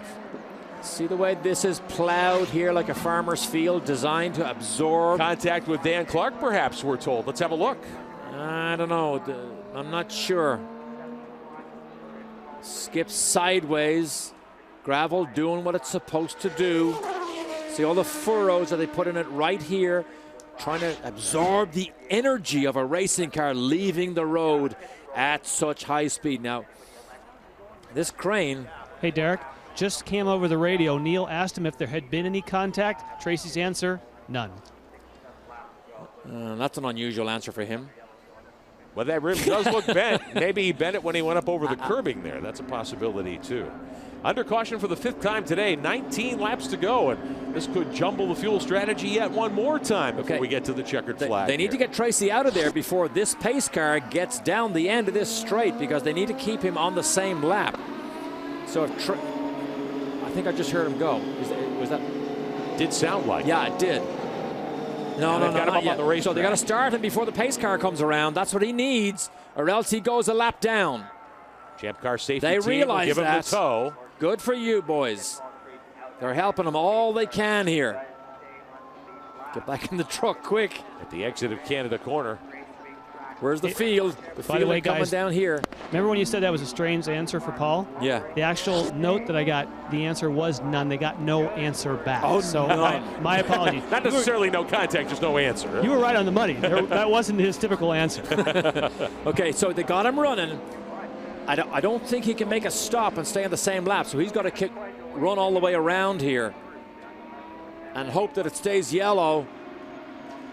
Where is he? Oh, yeah, he's gone. He's down the front straight here. Yeah, stayed out. Does not want to make a pit stop. There he is right there. He's got to catch to the back of the field before he even considers making a pit stop if he needs any work done. Now Paul Tracy trying to come around. Haven't gotten word yet whether pit road is open or not for him if he needs to. And now we're told pit road is open, so he would be able to come in without penalty. Let's have a look at our Mazda power play. Let's recap for you what happened in the Champ Car Atlantic Championship earlier today, powered by Mazda. Big scramble off the start. Simone Pagenaud trying to move up. Contact. Richard Philippe taken out early. Rafael Matos was the leader. James Hinchcliffe on the move as well. Here's Hinchcliffe and Matos side by side. Hinchcliffe got to the point, and immediately after that, Graham Rahal, who was trying to take the championship and the $2 million prize, no fire in the hole. The Gale car done early. Hinchcliffe, meantime, punted Simone Pagenaud going down into a corner. Pagenaud taken out with a puncture there, but he wins the championship anyway. This is the winning move. Jonathan Bomarito getting by Rafael Matos, his first career Champ Car Atlantic win. Pagenaud collects the big prize. Championship honors will be handed out tonight at the Champ Car Atlantic Championship banquet, powered by Mazda. Yokohama ending its involvement as the tire supplier for the series as of today's event. So Walker Racing's Team Australia Atlantic team formed just for this year and come away as champions. Back the Brinks truck up, baby. $2 million. $2 million for Pagenaud to help his Champ Car career to continue in the family. Champ Car Atlantic Series up to the Champ Car Big Leagues. And he'll tell you, he left France to come here specifically to try and win that $2 million for the sake of his career. Field coming around behind the safety car. There'll be a restart next time by. Just a reminder that if you miss any of today's event and want to see it again, the Champ Car repeat is Wednesday the 27th, noon Eastern on Speed. Paul Tracy to a stop. So be ready to go. Don't go till I tell you. Now you can hear Neil Mickelwright coaching him right now. Short stop. They got fuel, a little bit of fuel and tires, and he's off. Now we've had 5 full course yellows. This is before the opening of the 3rd pit window, which we expected to come at lap 37. So he needs another caution to help him get home without having to stop again. Again, the Champ Car Reprise coming up Wednesday at noon Eastern here on Speed. That is September 27th if you want to see the action one more time.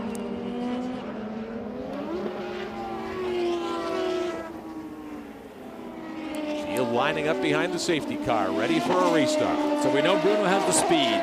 We know Philippe has enough speed to stay ahead of Wilson. And Allmendinger is frustrated that he can't get ahead of Wilson. Jan? With John Zazanikis, who momentarily you'll give the call to Bruno about green, but you got to be thrilled with your pit strategy. Yes, we've been doing very well, and we hope that we can hang on to this. Everyone's going to have to make one more stop. We'll see what takes place, but so far we're looking good. Car okay after the contact? Yes. All right, get back on the radio. Again, this is a blind start, and each of these engineers and team managers get on the radio to be sure the timing is perfect on the restarts. Yeah, TZ with Carl Haas, more than 20 years, the most experienced team here, but they can feel confident. Bruno has the speed here. Now, there were reports earlier after that turn 1 incident. He had some side pod damage on that car, but the car was working fine. Didn't have to repair it. Up the hill, ready to go green once again. There'll be 17 laps to go, and he's on the button. And Nelson Philippe has none left, nor does Wilson. Oh, Bruno is running away with that extra Cosworth horsepower. Junkera, Philippe, Wilson. You see AJ? Allmendinger wanted to try to steal 3rd from his former teammate Wilson there, going down into 1, couldn't get the job done. Bourdais back in 5th. Bourdais needs to be careful, needs the points. Would like to wrap the championship up here, but I don't think he'll take a banzai move to try and make a point here. Let it play out a little bit. Mario Dominguez, who did up in the top 5 earlier in his first drive for Rocket Sports, making a pit stop, 13th on the restart. One more look at the championship battle as things currently stand with 17 to go. If we finish this way with Bourdais back in 5th, the title fight remains alive when we go to Australia the weekend of October 21st and 22nd. And you'll see the coverage here on Speed. Bourdais 5th in car number 1. 2 seconds behind the leader when they restarted, trying to get up and challenge Allmendinger.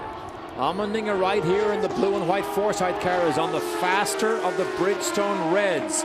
Bourdais, the championship leader right behind him, is on the regular black sidewall Bridgestones, but his car has been so good during this race. I'm not sure Bourdais is going to be any slower than Allmendinger. Bourdais has 20 seconds of power to pass time left, a move behind him. That was Dan Clark trying to get back by Serbia, couldn't get it done.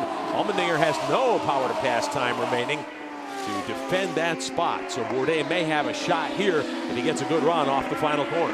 Well, see the way they use the curb out here? Man, whenever you give any racing driver a little bit of extra room, he'll drive all the way off the track to use it because it can carry more speed through the apex and off the corner and up the hill. Here comes Allmendinger. He takes a look on Wilson and cannot get it done down to the inside. He's been trying there at the end of the front stretch. But you know what? He thinks he can. There's the red Bridgestones on Wilson's also, so we know they're on the same tires. Allmendinger, he's been so successful since he left this Rue Sports team. He'd love to make a point here by passing Justin Wilson. Wilson has 3 seconds of power to pass time remaining. The extra 50 horsepower with a button on the wheel. That's enough. When he hits that, he'll get a full 10 seconds, so he can defend once against Allmendinger. He's good in the brake zones, Allmendinger race. He's very good down the hill to turn 5. Sebastian Bourdais going for his 3rd consecutive Champ Car World Series title in the Vanderbilt Cup again. Before we got started here today, we had a chance to visit with the 2-time series champ to ask him about the title fight this weekend. For sure, it would be great to win the championship here.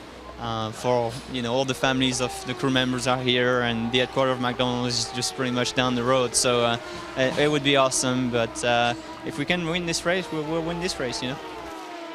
Well, Sebastian Bourdais all smiles at that moment. At the moment, I'm sure he's frustrated sitting fifth, Derek, as the laps wind down. 15 to go next time by. Look at this absolutely spectacular setting down between the trees at Elkhart Lake, and a line of champ cars doing 190 miles an hour here, trying to settle the championship and settle this race, with Bruno still running away from this pack. This is the kind of racetrack these cars were made for. Oh, and the drivers love these type of racetracks.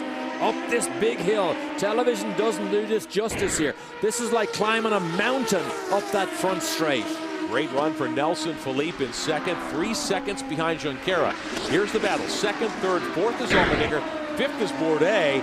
Junqueira just has taken off. What kind of a confidence booster is this for Bruno Junqueira? This might be the little kick he needs to prove to himself, I can still do this. Remember, Graham Rahal tested his car in Sebring just last week.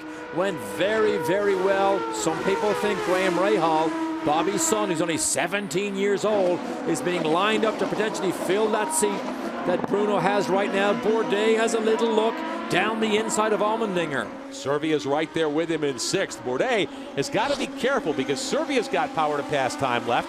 Bourdais only has 8 seconds left. Servia has 18 seconds left as we watch Junqueira add to his lead. Bruno is 4.5 seconds behind behind the leader.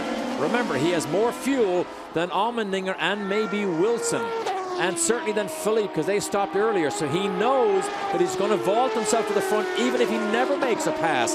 But he can't let Bruno get too far ahead, or else he may not catch Bruno after that next stop. And we've had so many cautions now, 5 full course yellows. One more caution could certainly jumble this thing up one more time in the final 15 laps. A.J. Allmendinger, fourth on the racetrack. We asked him before the start about the championship fight. You know, ultimately it comes down to that no matter if the championship's over or not, you know, we're still fighting for second in the championship, and we want to go out there and win every race for last of the season. So, you know, the championship was never in my mind, really, because I knew it was going to be so difficult to catch them. And, you know, it still can be done. You never know what can happen. But my main focus has been ever since I joined Forsyth, and that's go out there and win every race that we're in. Well, his focus was sharp there. He snuck by Justin Wilson and took over third. So A.J. Allmendinger being held up perhaps by his former teammate in the CDW 9 car. Allmendinger to third now, and he will set sail, see if he can catch Nelson Philippe. One more look. Oh, this is again front straight, dives out from under the rear wing. Speed 180 miles an hour. Oh, big fake down the inside in the brake zone. Manages to pull it off. Wilson on board now with Justin Wilson. He can see him coming. Wilson can see this. Oh, he's coming like a freight train. Wilson has no argument against this. Now, did Allmendinger turn left on purpose there? You want me to be truthful? Of course I do. I think he wanted to just, squeeze him and make a point. Just make him lift a little Allmendinger onto the podium. Lost his rear inside man. John Fricker broke his arm in a motorcycle testing session. How about Gateway. Servia? Look at Servia pressuring Bourdais here, Derek, for fifth. Oh, this is getting more interesting as this thing unfolds. No love lost here. Servia coming up behind. Bourdais can see him, realizes he doesn't want to get stuck behind Wilson. Saw what AJ just did. Fourth, fifth, and sixth. The more these runs go on, Wilson's car seems to fade compared to the others. We saw it at the last race in Montreal, particularly when we were on board. Begins to lose that all-important traction coming off the corners. Denver was the very same thing as we went on board with Wilson. You could just hear the wheel spin. Justin Wilson fourth, Bourdais fifth, Charles Wolzman stopping. Remember, he ran up front early today after starting third. Servia in sixth position in front of Clark Tagliani. Catherine Legg runs ninth in that Warriors in pink PKV car. Charles Wolzman was 10th when he stopped. Now we're just inside the pit window, and here's Tracy rolling the dice from 12th. He's going to stop the 3 car now as we take a look at Wilson, who leads all drivers in terms of completing laps, which is key. Consistency, very important in the championship fight. One of the reasons why, with just one victory, he's tied for second in the title fight with 13 laps to go. Tracy gets tires and fuel. He is down and away. And when the rest of the leaders have to make their final stop, this could put PT in the catbird seat. We're hearing that Bruno Junqueira will stop in 2 more laps. With 12, make it 11 laps to go. This is going to be very interesting. Bourdais' battle, I think, is with Junqueira. It's not really with Philippe or Allmendinger or Wilson. I think fuel strategy will play out in Bourdais' favor with those 3, but it's Junqueira. How quickly can Junqueira get in, get filled, and get out? And how will it cycle when Bourdais uses all the fuel he currently has? How far can he go? That will, I think, determine the outcome of what's going on here. And then, of course, if there's another caution, that could throw everything out the window. All bets are off. Up the front straightaway one more time. About to put lap number 40 on the board here today. Nelson Philippe on pit road. He was running up in the top in second spot. Philippe to pit road. He, of course, on a different strategy. He was the first of what we would consider the faster cars to stop today on Beekus. And he's going to take advantage of this opening of the final pit window. You're doing a super job. Grab a drink. That's Vince Kramer again. They're always trying to pump you up during the pit stops. Nice quick stop for Nelson Philippe. You're clear. You're clear. That's it, getting them pumped up. Go, go. Obviously got lots of wheel spin, heat in the tires. Then the team trying to get them pumped up to close that gap. Bruno Junqueira with a 5.3 second lead. Philippe gave up second to make that early stop. That will take him home here today. He's got a problem. He's got a tire problem. They didn't get the left rear on tight enough. The wheel nut came off the left rear. He's done. He's done. Philippe is finished. He's finished. It looks like it's being held on by the little safety clip that they put on. Please. Set up, please. There's a little safety clip that stops the nut coming off all the way. But basically, Nelson Philippe's challenge is over with. Unbelievable. You cannot win these races or run for the podium when you make mistakes like that. We've talked about how the CT HVM team has gotten better and better and better. There it is. The left rear comes off Nelson Philippe's car. That will be a full course yellow, I suspect. And that will jumble the show one more time. Tire comes off. Philippe trying to limp around on 3 wheels. I doubt if he'll make it. We're still green. You know what? I don't know. Maybe not. Bruno Junqueira pitting meantime. You might ask. The 2 cars on pit road. The race leader is stopping. So it's this wheel right here, the left rear. We know the nuts come loose. We know the safety clip is holding the nut on, but there's just too much strain when he gets down here and the wheel comes off. Yeah? And Derek, the leader's on pit road. Dan Clark is on his way in, but Bruno Junqueira got his service, has the black sidewall of Bridgestone. There's a quick stop. He got all the fuel he wants, and there goes Justin Wilson. There goes Servia. Looks like he maintained the spot, and there has not been a pit stop for Bourdais. He stayed out. Okay, so how far can Bourdais go? How far can he go? Does he have enough fuel? I don't think he does. I wouldn't think so. I mean, the window opened at 37. We're at lap 40 now. He hasn't stopped in a while. Bourdais stays out there, stays on the gas. I'm surprised that we're still green. I would have thought with the wheel coming off, and it looks as though Bourdais will stay out at this point. I would have thought that Wilson, or rather the incident with Philippe and the wheel coming off, would have brought out a yellow. The wheel's in a safe zone, we're told. I can't imagine that Philippe can get that car around on 3 wheels, but so far he's doing it. There you see him crabbing slowly around, going laps down to the leaders, but keeping the green flag out. And the thing that they're all working for, if you're wondering why all of a sudden the big mix-up, is that just like you, the team saw what happened with the wheel and thought it would go full course yellow. They tried to get into the pits before it went full course yellow, because if you do that, that's a big advantage. The moment that Sebastian Bourdais' team decided they weren't going full course, they left him out. That's the right call right now, as long as they don't put out the pace car. Well, can you imagine the damage being done to this side of Philippe's car? I mean, you can see that it's still driving that outside wheel. It's actually driving the brake disc. Allmendinger on pit road last time today. Black tires and fuel. Okay, way to go. Okay, Watch your speed on the way out. Watch your speed all the way down. Stay driver's right. Okay, Bourdais has to absolutely run like a rabbit right now to try and build up a lead if he's to make a pit stop. 28 laps the last time he stopped, so he's got to stop before the checkered flag as Tagliani comes off pit road. But now when he's light on fuel, they're banking that he can run faster than everybody else, build enough of a cushion that when he does come in, he won't lose the lead. Wow. So Sebastian Bourdais goes back to the lead, but it may be a temporary condition because he will have one more stop to make all of this happening, because the wheel came off of Nelson Philippe's car as he was trying to race back to the front. Catherine Legge at the moment third behind A.J. Allmendinger. Wild one here at Road America. We'll be back. Bridgestone presents the Champ Car World Series, powered by Ford. 12th race of 2006. We're at the Champ Car Grand Prix of Road America at Elkhart Lake, Wisconsin. Publish your final chance to enter. This week as the grand prize winner will be selected in the Champ Car Live Fast sweepstakes. All correct entries during the season are eligible. One lucky Champ Car fan joins us in Mexico City for the season finale to win that brand new Ford Mustang GT. Tune in, of course, to the Grand Prix of Australia, Sunday, October 22nd, 2 o'clock Eastern on Speed.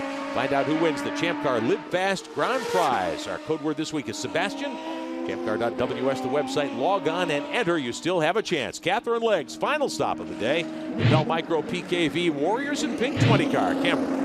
You can see the big tire donut on the side of the car. Mark Johnson, the team manager for PKV Racing, was extremely excited, to say the very least, that a yellow did not come out when Nelson Philippe's tire came off. They really believed that that was going to be an advantage to them. Very upset right now. But at the front of the field, Sebastian Bourdais is running qualifying type laps, trying to get away as Catherine gets this thing out on cold tires. Meanwhile, further up the road, Bourdais is running qualifying type laps, trying to build a gap to Allmendinger and Junqueira, because Catherine Legge and Jan Halen will come in. He is currently 31 seconds ahead of Allmendinger. And the brilliance of our pit reporter Jan Beekes does not believe that's enough yet. So Bourdais is absolutely flying at the head of the field, but a good run here for Catherine also. Third in the Rush Friends Rookie of the Year standings, 117 points coming in. Now, it looks as though she will finish a good bit ahead of Will Power. She'll gain some ground. Speedy Dan Clark, the other driver in contention, who sat on the pole here this weekend, shown 8th right now. He is on the lead lap, 45 seconds behind. With all the pit stops and the different pit strategies, things have been jumbled again. Bourdais is headed down pit road. Final stop of the day, Jan. He's got 8 laps, make it 7 to go. Here he comes. And the most important thing, I didn't think that 31 seconds was quite enough. You lose 25 seconds. Straight out, right on the mark, Sebastian. Look for Norby. 25 seconds in the pits plus your stop. That means he needs to have a 6-second stop or less unless he had a fast in lap. Here we go. And the key is, where is Junqueira and Allmendinger as this unfolds? 4, 5, 6, 7. Just over 7 seconds. It's going to be close. The team is cheering, but let's look on the course. Here's Allmendinger. Here he is. This is the fight. And Junqueira's right there. Man. Gets out in front of Allmendinger and Junqueira, so it appears that they have pulled it off. Wow. Now, can they all run flat out mistake-free to the close of this race, or does anybody have anything for Bourdais? I don't know. Allmendinger knows he's on cold tires. Here he comes. Here comes AJ. The big moment. Turn 5. For the lead on the inside. He's got him. He's got him. Allmendinger goes by Bourdais. Man. Allmendinger stopped 3 laps earlier. He might be a little lighter on fuel. Catherine Legge came back out in 6th. A very impressive run for her here today at Road America. And you might wonder, how did that happen with the speed we saw Bourdais have? It is because he's on cold tires. Cold tires do not have the grip. Here comes Bruno. Junqueira wants 2nd. This is the hurry down. Slowest corner on the racetrack. 2nd gear. Cold tires has cost Bourdais dearly here, and Jan said earlier he wasn't sure he had enough time. That proves it. He got out ahead of him, but he didn't have enough time to get the tires warm enough to withstand this challenge. 6 laps to go. Sorry, that is one of the things the drivers have been saying today on a very, very cool day. One of the coolest days that we've had for Champ Car races, and that is the byproduct. They say it takes much longer to get the tires up to temperature and up to pressure. And it's given us a great race here. Allmendinger, just a classic move in the brake zone. Down in turn 5, was actually past him so easily. And you can imagine what Bourdais' crew, led by Craig Hampson right here, the engineer, frustrated that they didn't quite pull it off. So Allmendinger is the leader, gunning for his 5th win of the year. Will Power making his final stop of the day. There's the gap back to Bruno Junqueira in second. Best news of the day for Allmendinger was when Junqueira got by Bourdais. Now he's got some cushion there, and Allmendinger will keep the championship fight alive, Derek. He needed to have Bourdais, or Bourdais needed to gain 7 points on Allmendinger with a 70-point lead leaving here. It does not look as though it will happen today for Sebastian Bourdais. Power to pass time from the Cosworth Ford folks. Left side of your screen. Halen's got a lot. Power's got quite a bit. Junqueira's got a good bit of power to pass time left. 23 seconds. Bruno really hasn't used much yet. Allmendinger has burned up all of his. Bourdais has 1 burst left. 8 seconds remaining in the McDonald's car number 1.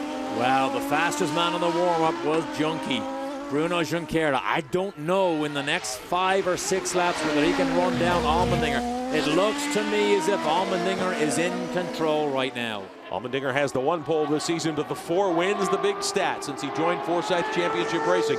And this will solidify at least 2nd in the championship for him, because Justin Wilson is mired back and forth, 6 seconds back, and the CDW 9 car just hasn't really shown any speed to get up and contend for the win here today.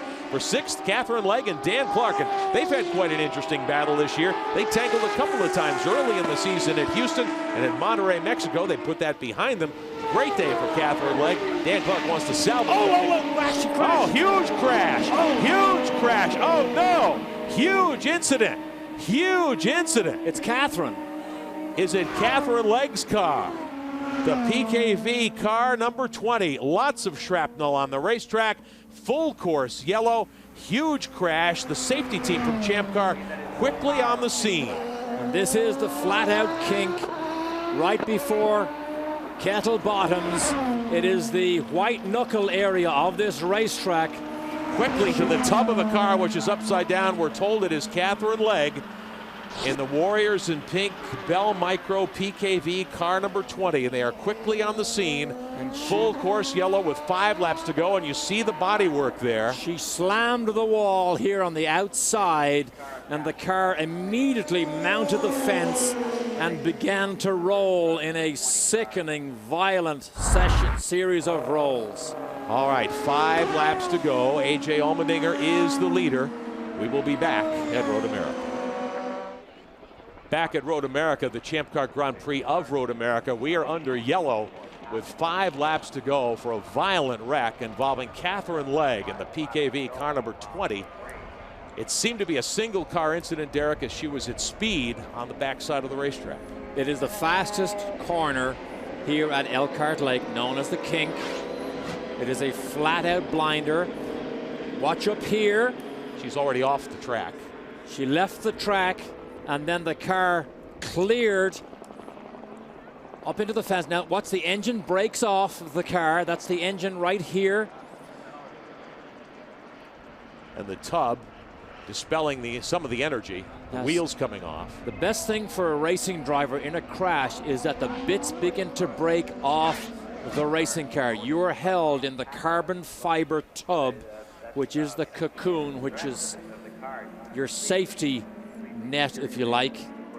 But that was a violent accident to Catherine Legg on the fastest corner on this racetrack. Red flag is going to be displayed next time by. The Champ Car Pace Car team is out on the course in front of race leader A.J. Allmendinger. It looks as though Alex Tagliani has suffered a cut tire. Derek, drivers were scattering, going through the debris down there on the backside. J.D. Wilbur in the flag stand, waving the red here today at Road America. So Tagliani brings the 15 car in. They will put a new tire inside rear on that car. Allmendinger, Junqueira, Bourdais, Wilson, Servia, the top 5. Catherine was up in the mix there on that restart. She was by herself and just got off track. And if you put a wheel off in the grass, it will just suck the car off the racetrack in some places. Yeah, hard to tell from that picture what happened, but it looked like whatever happened, it was she was by herself. That is about 160 mile an hour, maybe 165 miles an hour at that kink.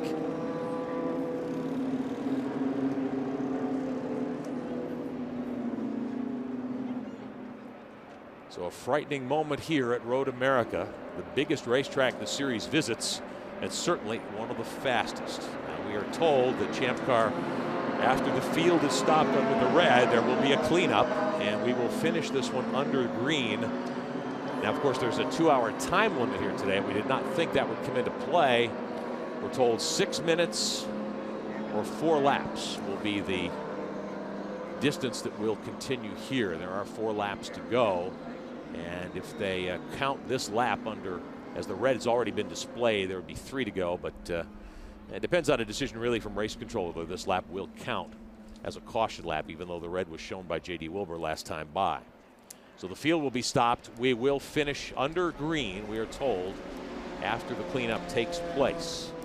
And there will be 3 remaining. We're told this lap will be scored. And there will be 3 laps or 6 minutes when we go green once again. Accident happened right after this kink, long kink here.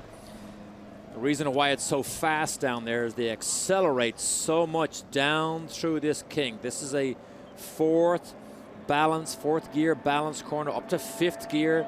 And this is a downhill. It accelerates all the way. The kink for the very brave in qualifying can be flat in racing conditions, but have a look here. This is from our high camera. Catherine is right here. And you can see she's not by her, she is by herself. Piece leaving the car, perhaps. The front wing came off. No, I think it's the rear wing. The rear wing? I think the rear wing flap right here came off Catherine's car. Wow. Oh, that's what happened. So she turns in. Wow. Here it is right here. Catherine turns in. She's now helpless. There's the car, begins to get away. Look at this. The backslides. Backslides. She's absolutely helpless at about 165 miles an hour. Broken rear wing. And then she slams backwards. Wow. Into the concrete wall. And then the car just absolutely disintegrated. Very tense moments here at Road America. And you could see clearly there that a wing came off the 20 car, and that just caused her to lose the rear end of the race car and put her into the concrete barrier. And the wing that came off, it's right back here. It's a flap that's on the back side of the rear wing. And the field will be brought onto pit road under the red flag, so the cleanup here can take place. A.J. Allmendinger is the race leader.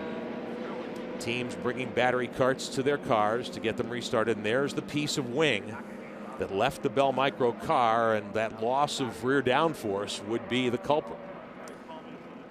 Once you lose, these cars are so finely balanced. When they move these wings by half a degree to get the right balance, when you lose that wing end plate, for all intents and purposes, you lose the downforce on the back of the car, and the car can do nothing but fly off the road. Jan? And Derek, of course, Alex Tagliani came on to pit road, so we have a car to look at. And here is this 2-element wing. This is the main element you were speaking about.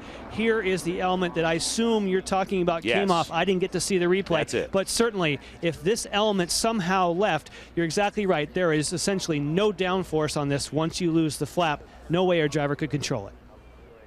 So Tagliani on pit road getting a tire as work continues to clean up that portion of the racetrack where Catherine Legg had one of the most violent wrecks of the season.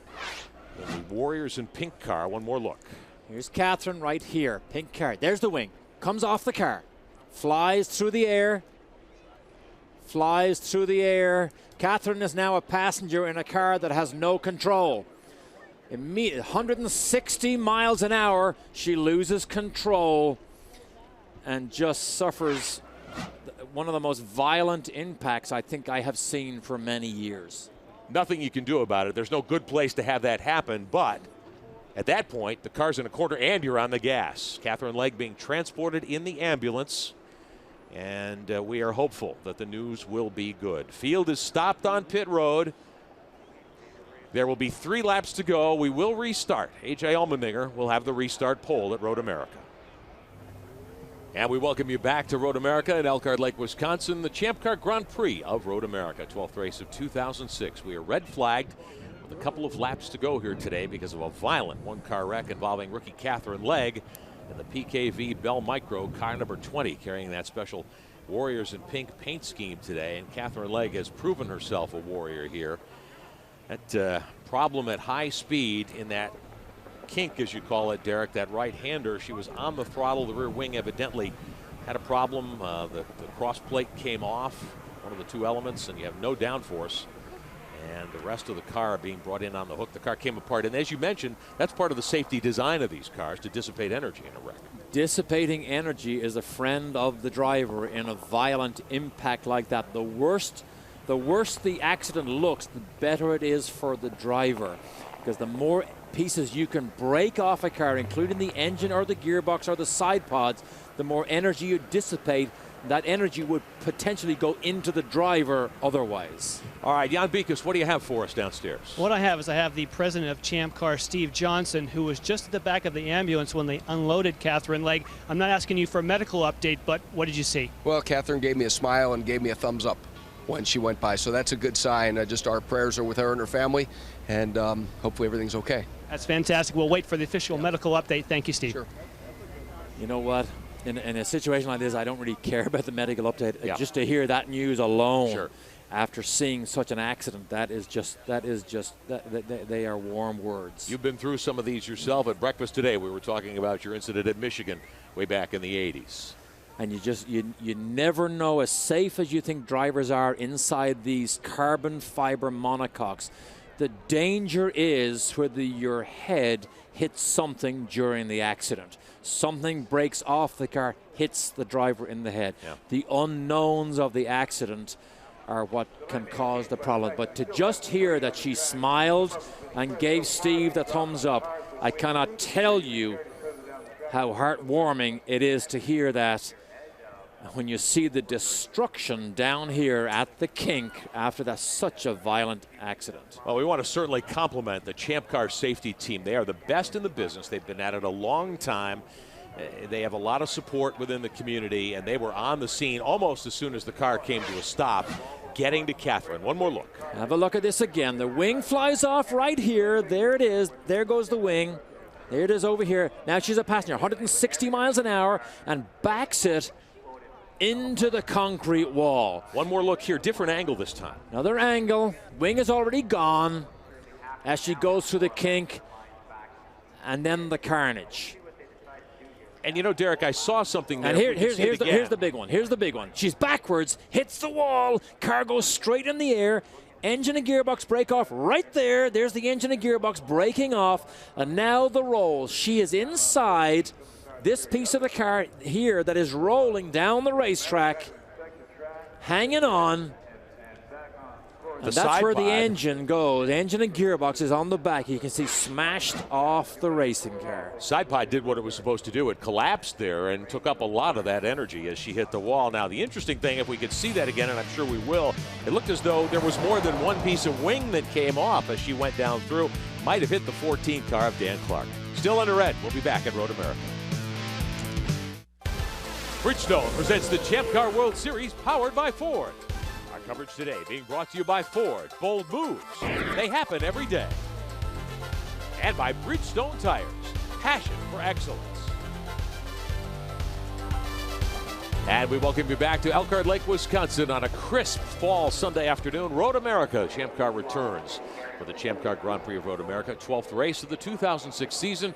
And a chance for Sebastian Bourdais to clinch his third consecutive Champ Car World Series crown here this weekend. But the teams are already looking ahead to 2007. Brand new Champ Car will take to the track, the Pano's DP01. It'll lead us to some great new venues next year. 2007 will be a bellwether year for the Champ Car World Series. All of this began back July 29th in San Jose. brand new Panos DP01 was unveiled to the public for the very first time. Since then, Roberto Moreno has driven the car through 2,200 miles of testing, mostly at Sebring. The car has been terrific. It makes its public debut here this weekend. All of this leads up to the next racing season. They're calling it Awesome April. 3 events for the Champ Car World Series to begin 2007. A brand new event April 8th on the streets of Las Vegas. Back to Long Beach for the traditional Grand Prix of Long Beach. Then Houston for the second consecutive year around Reliance Stadium. Get your tickets now for what will be an awesome April for the Champ Car World Series. Well, this weekend here at Elkhart Lake, we have been privileged to see the Panos DP01, the brand new Champ Car, in action in public for the first time. Roberto Moreno here this weekend to steer that car. This was in the rain a couple of days ago, but the car was also used to pace the field here today. At full cry, it is a great-looking race car, and we look forward to seeing it in competition. These teams will get their hands on the car after the conclusion of this season for preseason testing, and then we'll be ready to go racing next spring. Under a red flag because of the incident involving Catherine Legg's car, some fence damage on the backside. Repairs are going on, and Jan, the drivers have a chance to get out of the cars. We're told it'll be a couple of minutes delay here before we get going again. Well, we have some good news. Look at this. Just as you came to me, Catherine Legg, on her own power, comes out. I had just been given the medical update that, in fact, she was awake and alert with no complaints.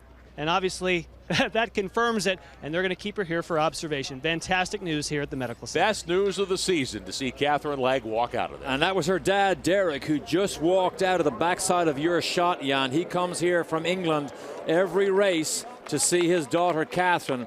Boy, he got a shocker today, but boy, that is, it's hard. Is that hard to believe? It's hard to believe. I mean, does it show you how safe Champ Cars are these days? And I think it's ironic that you mentioned the Champ Car safety team as being the best in the business. This week, let's go have a look at, just because we saw Catherine smiling, we don't mind just showing this again, because this is the scariest moment, I think, of the season. There is the flap off her rear wing that comes off at about 160 miles an hour, and she just absolutely wallops the wall backwards. The car climbs the fence immediately and begins to roll. But here's the big one. She hits it so hard. Look how high the car goes. Breaks the engine and gearbox off, and she comes out to smile. Boy, Kevin Diamond right here, her PR representative, he has reason to smile too. But it's ironic you mention. There's a look at some of what's left of the Warriors. Now, here's an idea. She needs to autograph some of those pieces and put them in the online auction. Oh, for the Susan G. Komen Breast Cancer Foundation. I absolutely agree with that. I think it's ironic that this season, this weekend, there's a book called Rapid Response available right here at Elkhart Lake, written by Dr. Steve Alvey, the former head of Champ Car safety team. And unfortunately, I am a feature in the book, but Rapid Response, all about the Champ Car safety team, and well worth a read. Cameron. Great news indeed that everything is well with Catherine Legg. Cameron Steele? Well, everybody was down here. A small round of applause from Foresight and everybody knowing that Catherine Legg was all right. I'm now joined by Michael Cannon. We still have a race to race. I want to know about your setup and where you guys set. Is everything hunky-dory? I mean, is it as planned? Are you guys ready for this challenge from behind? I guess we better. We better be. I mean, first of all, I got to say how impressed I am with Catherine. I mean, that's 180 miles an hour through there. Incredible hit. She's a pretty tough lady. I think it's apples for apples right now, with the exception of push to pass. We're all on black tires. We've all got similar fuel loads. Unfortunately, we've used up all our power to pass. The boys behind us have a couple seconds left, so we're going to have to get one heck of a restart. So they'll be on the jump as fast as they can. Remember, Jan Beek is telling us that the engineers are key in that on the radio, giving him the information, so it will be partially up to Michael Cannon. Jan Beekes. And we'll get to Jan in just a couple of moments. There are the drivers out of the cars. You see the 7 car, the Indyc Forsyth machine. That's the car of A.J. Allmendinger, and he is taking the opportunity while the repairs go on. Allmendinger with the 4 victories, 3 in a row. It all began on Father's Day weekend at Portland in his first drive for the Forsyth Championship Racing team. A huge surprise. Happiest guy in the place by far. Then after a day of wild action and carnage at Cleveland, Allmendinger came from behind to win 2 straight in that car number 7. A couple of weeks later at Toronto, could it happen again? Yes, a three-peat, the hat trick for Forsyth Championship Racing. and A.J. Allmendinger. A few weeks elapsed at Denver. Again, great strategy, a fast race car and a driver at the top of his game. And Allmendinger captured his 4th win of the season and put himself into championship contention there. Montreal in the wet, where everyone thought, Derek, he might have an opportunity to really get himself back into the hunt. The car gave up early, and he failed to finish. Mechanical failure, broken drive shaft while it was leading. Boy, this will be an interesting restart. There is AJ himself, goes over to have a look at the car. He has no push to pass. Everybody uses it on the uphill run at these restarts. He is potentially going to be in a bit of difficulty. Cameron, I see you right there. Right here with A.J. Allmendinger. He's working on the wheel of the car. Not really sure what he's up to. I was trying to catch up with him for just a second. A.J. working with the crew and talking to him. A.J., what's going on right now? Oh, nothing. We're just making sure she's going to start before the race begins here. So that'd be kind of embarrassing not to have the car start. Yeah, that could be a little bit of a bummer. The good news, Catherine Legge, all right. The bad news is you have some hungry guys right behind you. The restart, always a challenge. Yeah, and the Newman-Haas guys are quick. You know, it takes my car a couple laps to get going. Once we get going, I found the spots around the racetrack that I can hold them off on, but no push to pass. It's going to be a tough one, but they may have to crash me to get around me. Crash you to get around you. We know AJ is always going for it. Talk about when you stop here for this amount of time. I mean, you guys are warm, the cars are warm. What's the difference in the vehicle when you guys get going? I mean, it's a cold start, so to speak. Yeah, it's gonna be difficult. I mean, for sure. I mean, when you have to go through something like this, it's usually probably the hardest on the guy leading the race because the guys behind him got nothing to lose. But you know, up to this point, it's been a great race for the whole Forsythe Championship Racing team. Honestly, at the start of this race, we had nothing to contend with. And we fought hard like we usually do, and we got the car pretty good. I don't know if it's the fastest car of the race, but, you know, like I said, they're going to have to work their butts off to get around me and maybe take some chances because I ain't going to give this up easy. We definitely saw some great moves for you, so I'm going to head back here. Thank you very much, AJ, and we're going to head back to Jan Beekes, who is with Sebastian Bourdais. And Sebastian Bourdais has decided to stay in the car to remain focused, and we'll try to get the microphone in there. First, I want to make sure, if you have not already heard, Catherine Legge is fine. They're talking to you on the radio? Okay. I want to just let you know, okay, wouldn't you know that right when we start to talk to him, they're talking to him from the pits. You hear me okay now? Sorry, Sebastian. First of all, have you been given the information that Catherine is okay? Therefore, I want to talk to you about this race so far and the strategy. It's kind of not, it worked in your way in one moment, but then with cold tires, they slipped by you. Well, no, it's just we had, I think, a great strategy, but all the yellows played against us, and despite the fact that the Magnus car seems to be quite the class of the field today, it doesn't seem like we're really going to do anything. First, because we have a less than stellar engine, and second, because now we're in P3, and we pretty much lost the lead to a lap car, so that was pretty hard to accept, but that's racing, and we'll give our best shot. Now, you say a less than stellar engine. Typically, all the engines being done by Cosworth are very, very close. Is there something wrong with this one? No, I think we're just getting a little old. It's getting close to 900 miles or something like that, so it's just the way it is. You've got to deal with mileage too. And what is the mileage at the moment? Is it a case where you can now just go for it, or are you still saving fuel here with a few laps to go? No, we're good. We're good to go on fuel. All right, thank you, Sebastian. And what had happened there, guys, is they're speaking to him from the pit road because they have stopped these cars to where the pit boxes cannot see them. So you may have seen that Sebastian actually reached up and unplugged his radio so that we could have a quick conversation, because the team up on pit box didn't know that information. Well, this is a situation that these teams probably don't have much experience with. Certainly a rare thing to have a red flag, but here's why, and the best news of all. Catherine Legge out of the medical unit, up and waving and smiling. Great news indeed. Bridgestone presents the Champ Car World Series, powered by Ford. We're at Road America in Elkhart Lake, Wisconsin, under red flag conditions for the Champ Car Grand Prix of Road America. But great news, Catherine Legge has left the medical center. She is okay. Next up for us, the Grand Prix of Australia. You'll see our coverage Sunday, October 22nd from the land down under from Surfers Paradise. 2 o'clock Eastern here on Speed. Jan Beekes will be there for us. You and I will be calling that event stateside. Cameron Steele, Oriol Servia's got a top 5 day going. He definitely does, sitting in P5 right now. And Oriol, when I walked up, I heard you were working on finding out about Catherine, and everything seems to be good. A lot of concern from your end, correct? Yeah, obviously. I mean, any driver that you see in a crash like that, you know, the first thing you wonder is how is he or she in this case. But they told me she's perfect, and makes me glad. Makes me now think about the race. There's I think 3 or 4 laps left, and the Gulfstream car was very quick all race. I think I have a little more push to pass than the guys in front of me, so we're gonna go for that podium.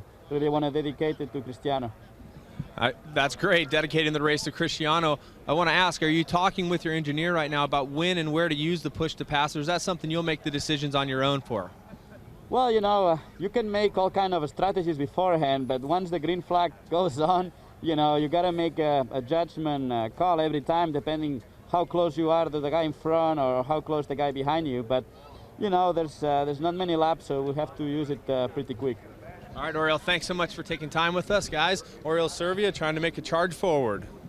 And, of course, remembering Cristiano D'Amato, who, as we documented at the top of the broadcast today, has headed to his stateside home in Miami to continue his recovery. Look back at some of the more memorable moments of the season for Servia. He was having a great run at Toronto when Nelson Philippe clipped him in the back end late in the race, and they both crashed hard at the end of the backstretch. San Jose for Servia, down into the first turn here. The Toyota hairpin, he got dumped by one of the Team Australia cars, and his day ended early there. Servia, a guy who was very quick, 1 career win, driving for Newman Haas last year at Montreal. You mentioned earlier that everything Catherine Legge is wearing today is going to be auctioned off. Yeah. That racing suit, if we just sell a piece of videotape of that accident, sure, that suit's got to be worth 10 times the amount, because that's a dramatic incident to be involved with in any way, and they're still trying to put it back together here. Because remember, as Mike Cannon just said, it's 180 miles an hour through this kink. Well, it shows you that the catch fence and the new barriers that have been placed here and at most racetracks around the country really did their job. That car, Derek, as you said, it came apart, but she was airborne up into the catch fence, and the catch fence held up. Now, there's no fans back there, just trees for the most part. There may be some campers back in that area. One more look at it, but you know, certainly you would not want to hit the trees. That's what the catch fence is there for. There goes the piece of wing. She missed the tires completely. The tires are just at the start of the wall right here. Missed that, goes straight into the concrete. But here's the big one. She's backwards, boom, into the concrete, straight up into the air, hits the catch fence, comes down back first, breaks off the engine and gearbox. That's over here. And then she is in this tub rolling down the road. We know happily now that she was perfectly fine. There she is there.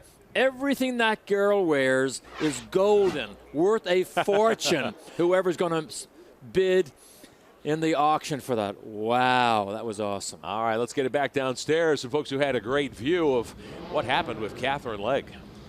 Well, Speedy Dan was our pole setter today, and he had a bird's eye view of what happened with Catherine Legge. And Dan, from your standpoint, what happened there? What did you see?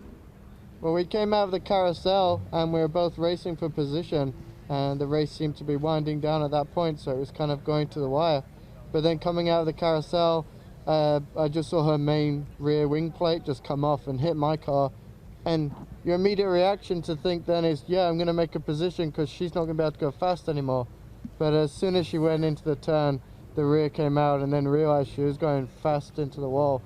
And then it was just amazing, you know, quite scary really to see how high a car went, and she looked like she was just going up the fence like a wall, and I could see right into her cockpit. It was pretty scary.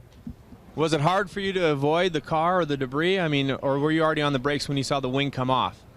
No, the wing hit my car, and that was quite a hard thud, but the guys had checked out the car, and it seems okay.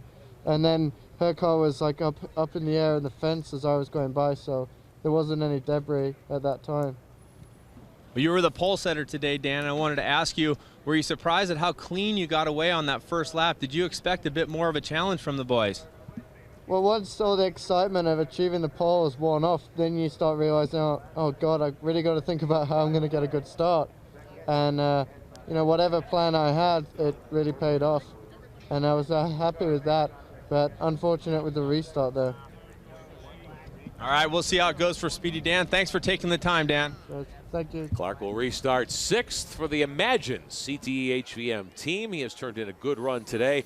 All the cautions we've had, now this red flag, have resulted in a variety of pit strategies which have jumbled the field.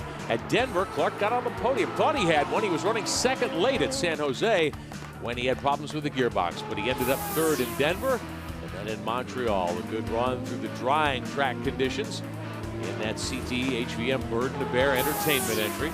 Road America today, the pole sitter winning the pole on Friday in difficult track conditions. He and Charles Wolfsman used dry tires, slicks from Bridgestone late in the session. Everyone else stayed on damp, wet setups and tires. And Clark was quickest on Friday, and it held up through the Saturday session as well. Cleanup still going on the backside of the racetrack. Derek repairing the fence back there, but we should be moments away from refiring the cars. And our storylines at the top: will Dan be speedy for long enough and mistake-free? Yes, mistake-free. Not quite the type of speed he needs. Will Zwolsman sink or swim? Didn't last with the front runners, but the Newman's Own, can they win the championship? Is still open. Bridgestone presents the Champ Car World Series, powered by Ford. We're at Road America in Elkhart Lake, Wisconsin, under red flag conditions for the Champ Car Grand Prix of Road America. But great news, Catherine Legge has left the medical center. She is okay. Next up for us, the Grand Prix of Australia. You'll see our coverage Sunday, October 22nd from the land down under from Surfers Paradise. 2 o'clock Eastern here on Speed. Jan Beekes will be there for us. You and I will be calling that event stateside. Cameron Steele, Oriol Servia's got a top 5 day going. He definitely does, sitting in P5 right now. And Oriol, when I walked up, I heard you were working on finding out about Catherine, and everything seems to be good. A lot of concern from your end, correct? Yeah, obviously. I mean, any driver that you see in a crash like that, you know, the first thing you wonder is how is he or she in this case. But they told me she's perfect, and makes me glad. Makes me now think about the race. There's I think 3 or 4 laps left, and the Gulfstream car was very quick all race. I think I have a little more push to pass than the guys in front of me, so we're going to go for that podium. Really want to dedicate it to Cristiano. That's great, dedicating the race to Cristiano. I want to ask, are you talking with your engineer right now about when and where to use the push to pass, or is that something you'll make the decisions on your own for?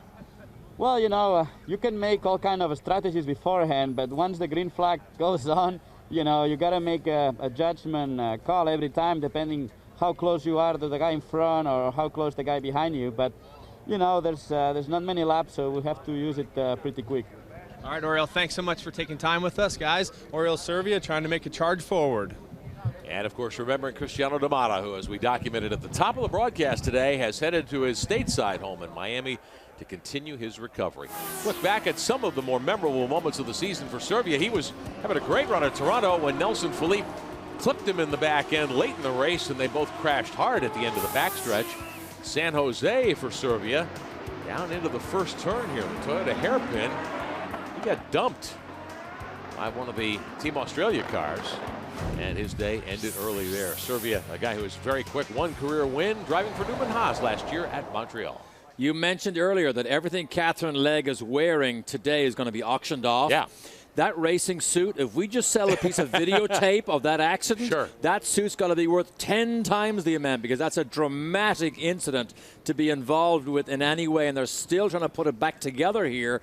Because remember, as Mike Cannon just said, it's 180 miles an hour through this kink. Well, it shows you that the catch fence and the new barriers that have been placed here and at most racetracks around the country really did their job.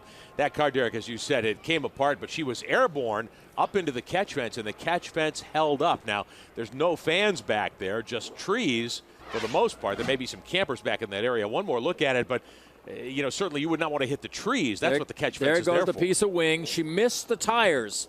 Missed the tires completely. The tires are just at the start of the wall right here. Missed that, goes straight into the concrete. But here's the big one. She's backwards, boom, into the concrete, straight up into the air, hits the catch fence, comes down back first, breaks off the engine and gearbox. That's over here. And then she is in this tub rolling down the road. We know happily now that she was perfectly fine. There she is there.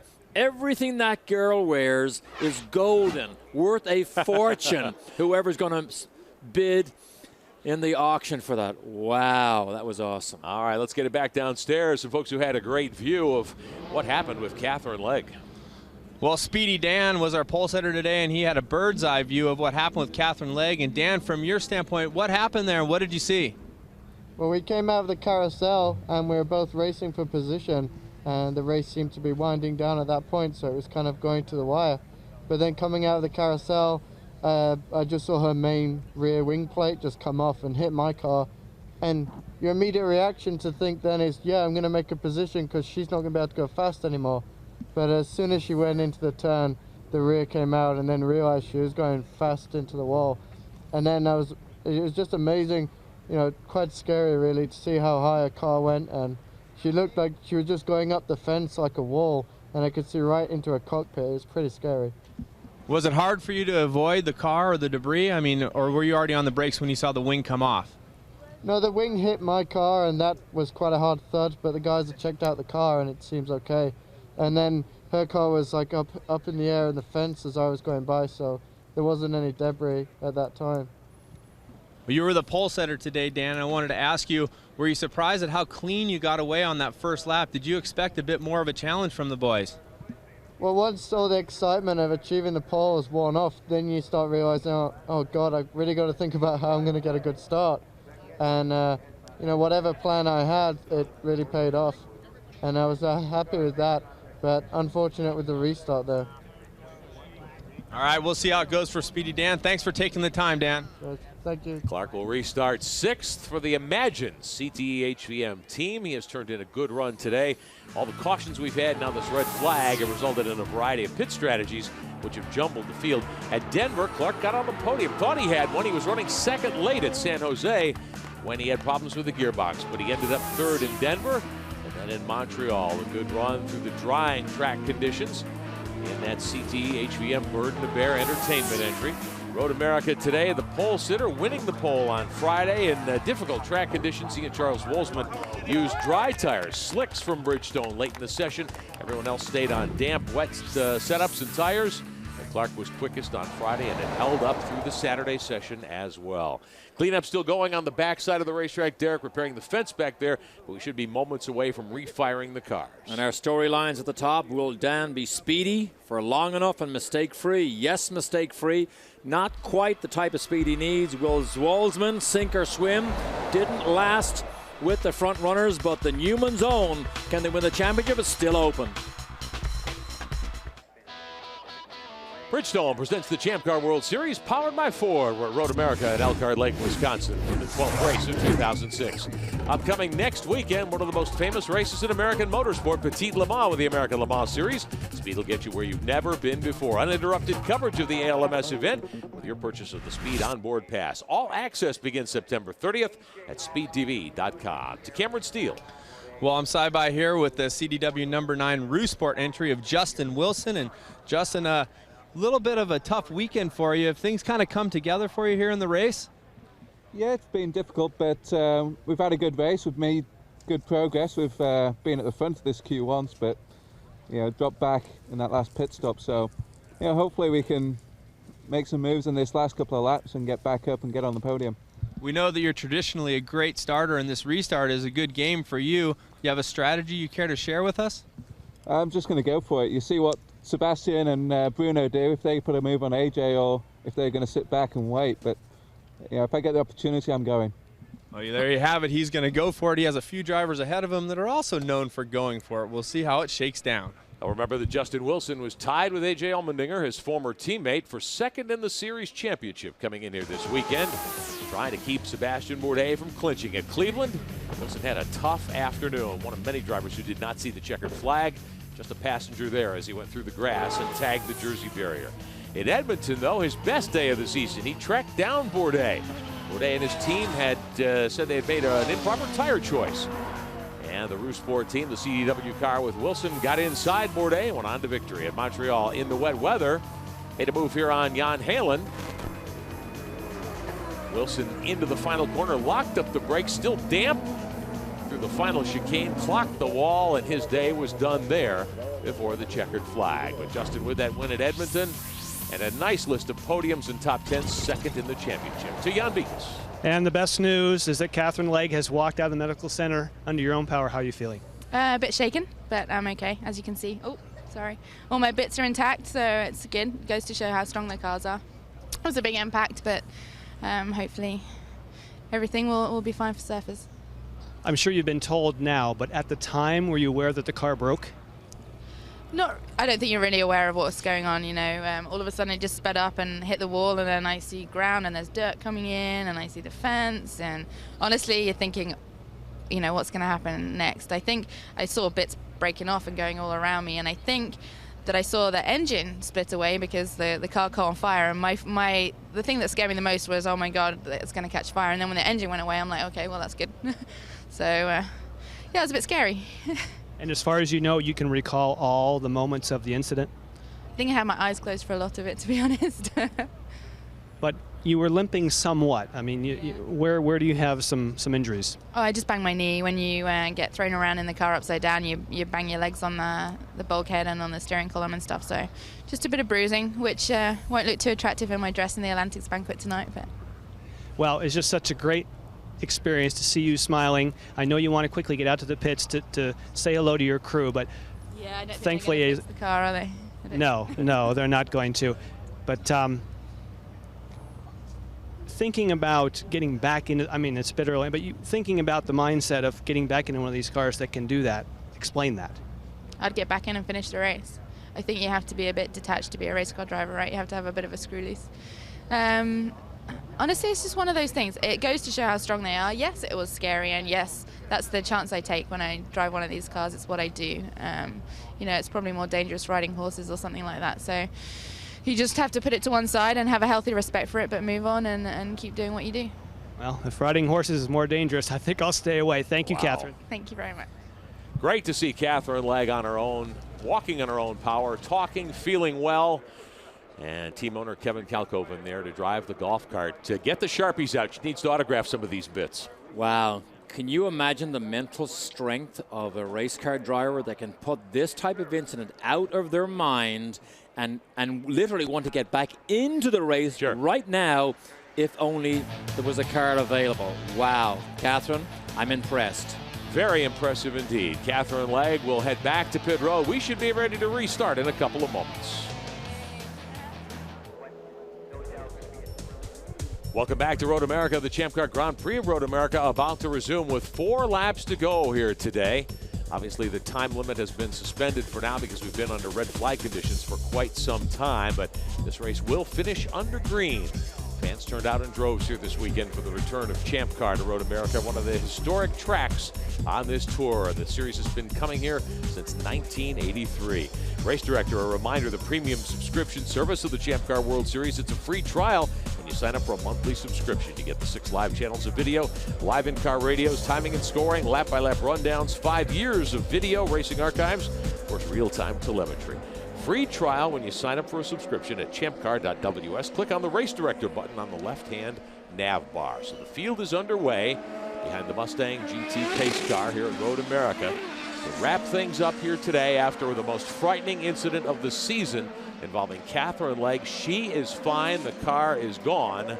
But Catherine Legg, who had a career day going, walking from the medical center, best news of the day. Now, as they run, as you saw there, Sebastian Bourdais needed to leave here with a 70-point lead over Allmendinger and/or Wilson to clinch his 3rd consecutive Champ Car World Series title in the Vanderbilt Cup. Doesn't look like it'll happen here today. Allmendinger will be the restart leader. Junqueira will line up 2nd. Bourdais 3rd. Wilson 4th. Servia 5th. So if Allmendinger leads Bourdais to the checkered flag, obviously the championship fight would stay alive at least till Australia in a couple of weeks in the month of October. Justin Wilson hoping to stay in the game as well. Here's another look at what happened that put us under red. You can see that wing element go flying off the 20 car. Catherine just a passenger. 180 miles an hour at this stage. Mike Cannon told us that's the speed. It goes through there, and just look at the violence of the impact. Have a look at this here. The big thing you see on the right side is the engine and gearbox that breaks off right there. Engine and gearbox rolls down on fire. Catherine is in the monocoque, thankfully just bruised. But that is a piece of video that is stunning and needs to be sent with everything she autographs from that car and all the clothes that she's wearing right now, because that's part of the Cara charity auction that will go on It's the Warriors in Pink fundraiser. Oh, that's Ford what it is, yeah. and Champ Car have put together to help the Susan G. Komen Breast Cancer Foundation. Jan Beekes. With Craig Hampson. And Craig, we spoke to Sebastian when he was in the car, and I would say he was less than confident. He said that, first of all, he was concerned about the power of an engine. Yeah, he's kind of saying we're not the fastest car on the straightaway out there. We actually changed the engine this morning because we were pretty slow in warm-up, so we put yesterday's qualifying engine back in, which we thought was a pretty good engine, but he says he just doesn't have the straightaway speed that some of the other cars do. So I think we're just playing defense at this point, but I think Bruno's got a pretty good shot at taking AJ here. Bruno's a heck of a race car driver, and he's got push to pass where AJ doesn't, so I think we might just sit back and watch the show. Thank you, Craig. Let's get to Cameron. Well, Sebastian Bourdais guys saying they're going to watch the show. From your position, I mean, is there anything you can do to defend without the power to pass? You just got to really get a jump. Well, I think Junkie's wounded a little bit. Our car's been pretty strong as rubber's gotten down, so we'll hope for the best. I think it's pretty wise of Seabass to sit back, but knowing Seabass, I'd be very surprised if he sticks to that plan. Yeah, so would we. We'll send it back upstairs. All right, preparing for a restart now. Scoring is showing us with 3 laps to go. Yellow flag being displayed, so the laps are being counted. There'll be 2 to go this time by, and we're assuming that we will see green this time by as well. We're going green this time. Going green this time. Wow, not even a couple of laps to warm these tires. Okay, this will be uncharted territory here. So Allmendinger, young, brash, and brave, says they're going to have to crash me if they want to pass me. Junqueira, 2-time winner here in the past, but no success this year. This is going to be important, this run up this front straight. Getting ready to go green. There'll be 2 laps to settle things at Road America. We're underway. Green flag, green flag. Bruno's on the power. Bruno has the light flashing. Allmendinger, your leader. Oh, here Oriol Servia on the inside. Junqueira chasing Allmendinger into 1. Can't get him, but Servia has picked up a spot. He got by Wilson for 4th. Oriol Servia was on the button there and took over 4th. Very good run by Servia. Clark now behind Wilson. However, can Allmendinger still stay ahead of Junqueira? Looks good so far. White flag next time by. There's about 3.5 minutes to settle things here today at Road America. Turn 5. 3rd. Second slowest corner. Oh, Allmendinger looks good on cold tires here. Looks good. That car has been working great the second half of this race today. There's Karen. There's Mom. Karen Allmendinger. Talked to Dad Greg Allmendinger earlier in the weekend, feeling much better after he fell off a golf cart back in midsummer. Can you see the dark groove on the racetrack? That's what Mike Cannon mentioned. When the more rubber that went down, the better their car got. Remember, this is really the first dry running these cars have had all weekend. Catherine's corner, Catherine's kink. Oh, they're safe. They blew the track off there to make it safe. They have the jet dryers. They bring them here also. Junqueira closes up in the brake zone. He's a little bit closer. There's his crew. Not sure after 1 lap they believe he has enough. Allmendinger the leader, white flag this time by Junqueira, who led laps before the red flag is second. Allmendinger, after the final round of pit stops, got the lead. See how wide they go off the corner, off the curb, into the little hole by the grass. White flag. AJ, 1 lap to go. AJ Allmendinger, who made his NASCAR debut a week ago at New Hampshire in a Craftsman truck, hoping for his 5th win of the Champ Car World Series season and a chance to draw closer to Bourdais in the championship hunt. No change among the top 3. 4th is Servia. So far the championship is open. It is not clinched by Sebastian Bourdais. Junqueira's on the button again, on the juice. He can't have much left. This is his last shot. Clock ticking down. If he doesn't get him here, he's out of power to pass. Gonna try it on the inside, downhill. No, didn't do it. Allmendinger closes the door. Okay, there's one last shot. Down to Canada Corner is the fastest straight on this racetrack. Does he have any more? Nope, he's done. No more juice? Bourdais has 1 more shot, as does Servia, as they come off the final turn if they want to use it. Allmendinger is your leader. Fiance, bottom left of the screen. No, he doesn't have it. He doesn't have it. Allmendinger by 8 car lengths over Junqueira. Bourdais is 3rd. No. You'll not beat Allmendinger from that far behind on the last lap. that Forsyth Indycar team and that 7 car with their young driver A.J. Allmendinger. They have been perfect here in the second half of the season. Flawless run today. For second spot, Bourdais trying to put a move on his teammate. Now does Bruno defend the position? Oh, kicks up the dust, trying to defend the position. A.J. Allmendinger rolling to victory lane after a red flag stop. Bourdais on the button. Your dream ride, but great job with it, Hot Rod. Way to go. A.J. Allmendinger. You heard Michael Cannon call him Hot Rod on the radio. Allmendinger bags his 5th win of the season. His first start in a Champ Car Road America came right here, and Allmendinger gets the victory. Well, of all the races Bourdais has won, he's never won here. Wow, what an afternoon this has been. We've seen a little bit of everything today. Bruno Junqueira comes home second on the podium again, his best run of the year. Cameron Steele. Well, a very elated championship team, a Forsyth Indycar team. Michael Cannon, not even sure how many wins that is on the season.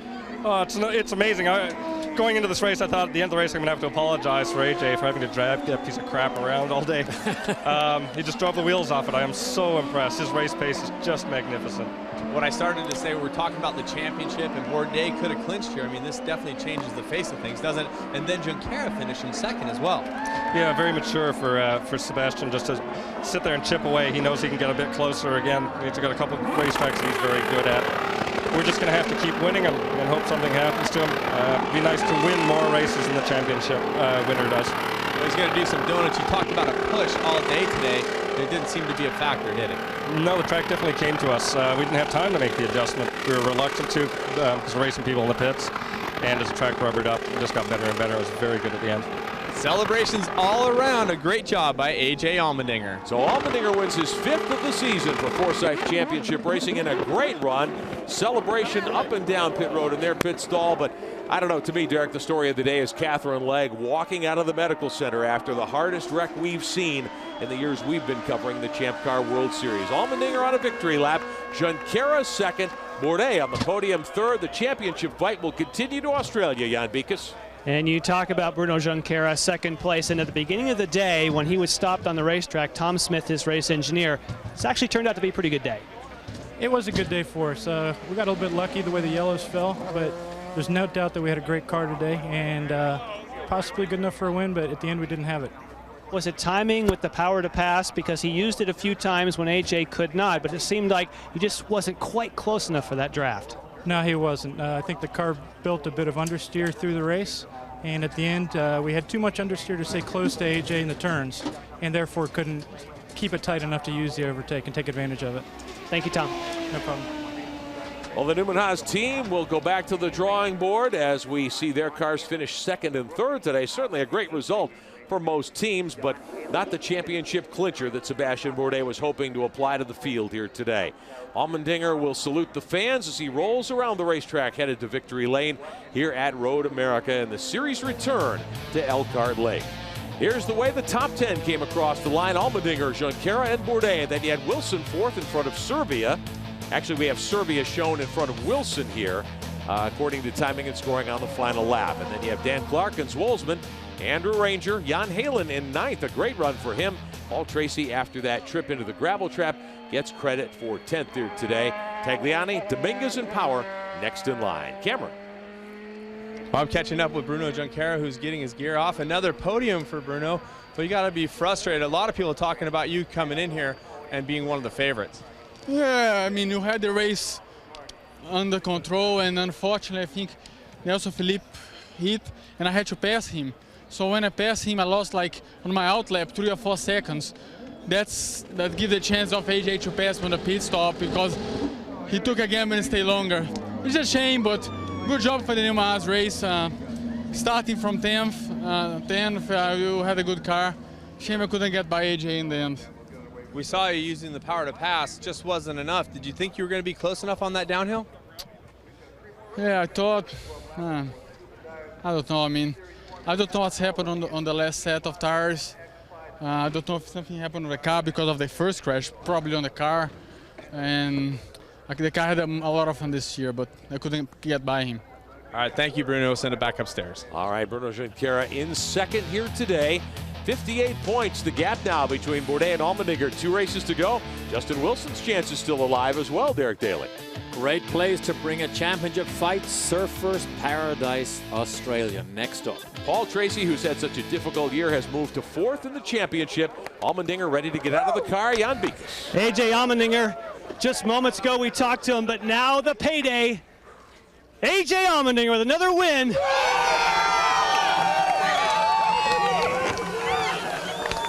He's doing the traditional jump into his crew. Again, he has just been unbeatable this year with the Forsyth crew. Comes around to his dad. We mentioned him. AJ, we don't have time to talk to you. We're going off the air. Fantastic. Oh, just a quick comment from you. Just those last few laps. Tell us about it. That's the best team in the world because I didn't know how we got in the lead. I didn't know how we were leading the race. And I wasn't letting those guys pass me. They're going to have to crash me and get around me. I'm not letting a French guy clinch on American soil. It ain't going to happen. A.J. Allmendinger, another victory here at Elkhart Lake, Wisconsin. A fantastic day, a huge crash with a good result, and A.J. Allmendinger is the winner.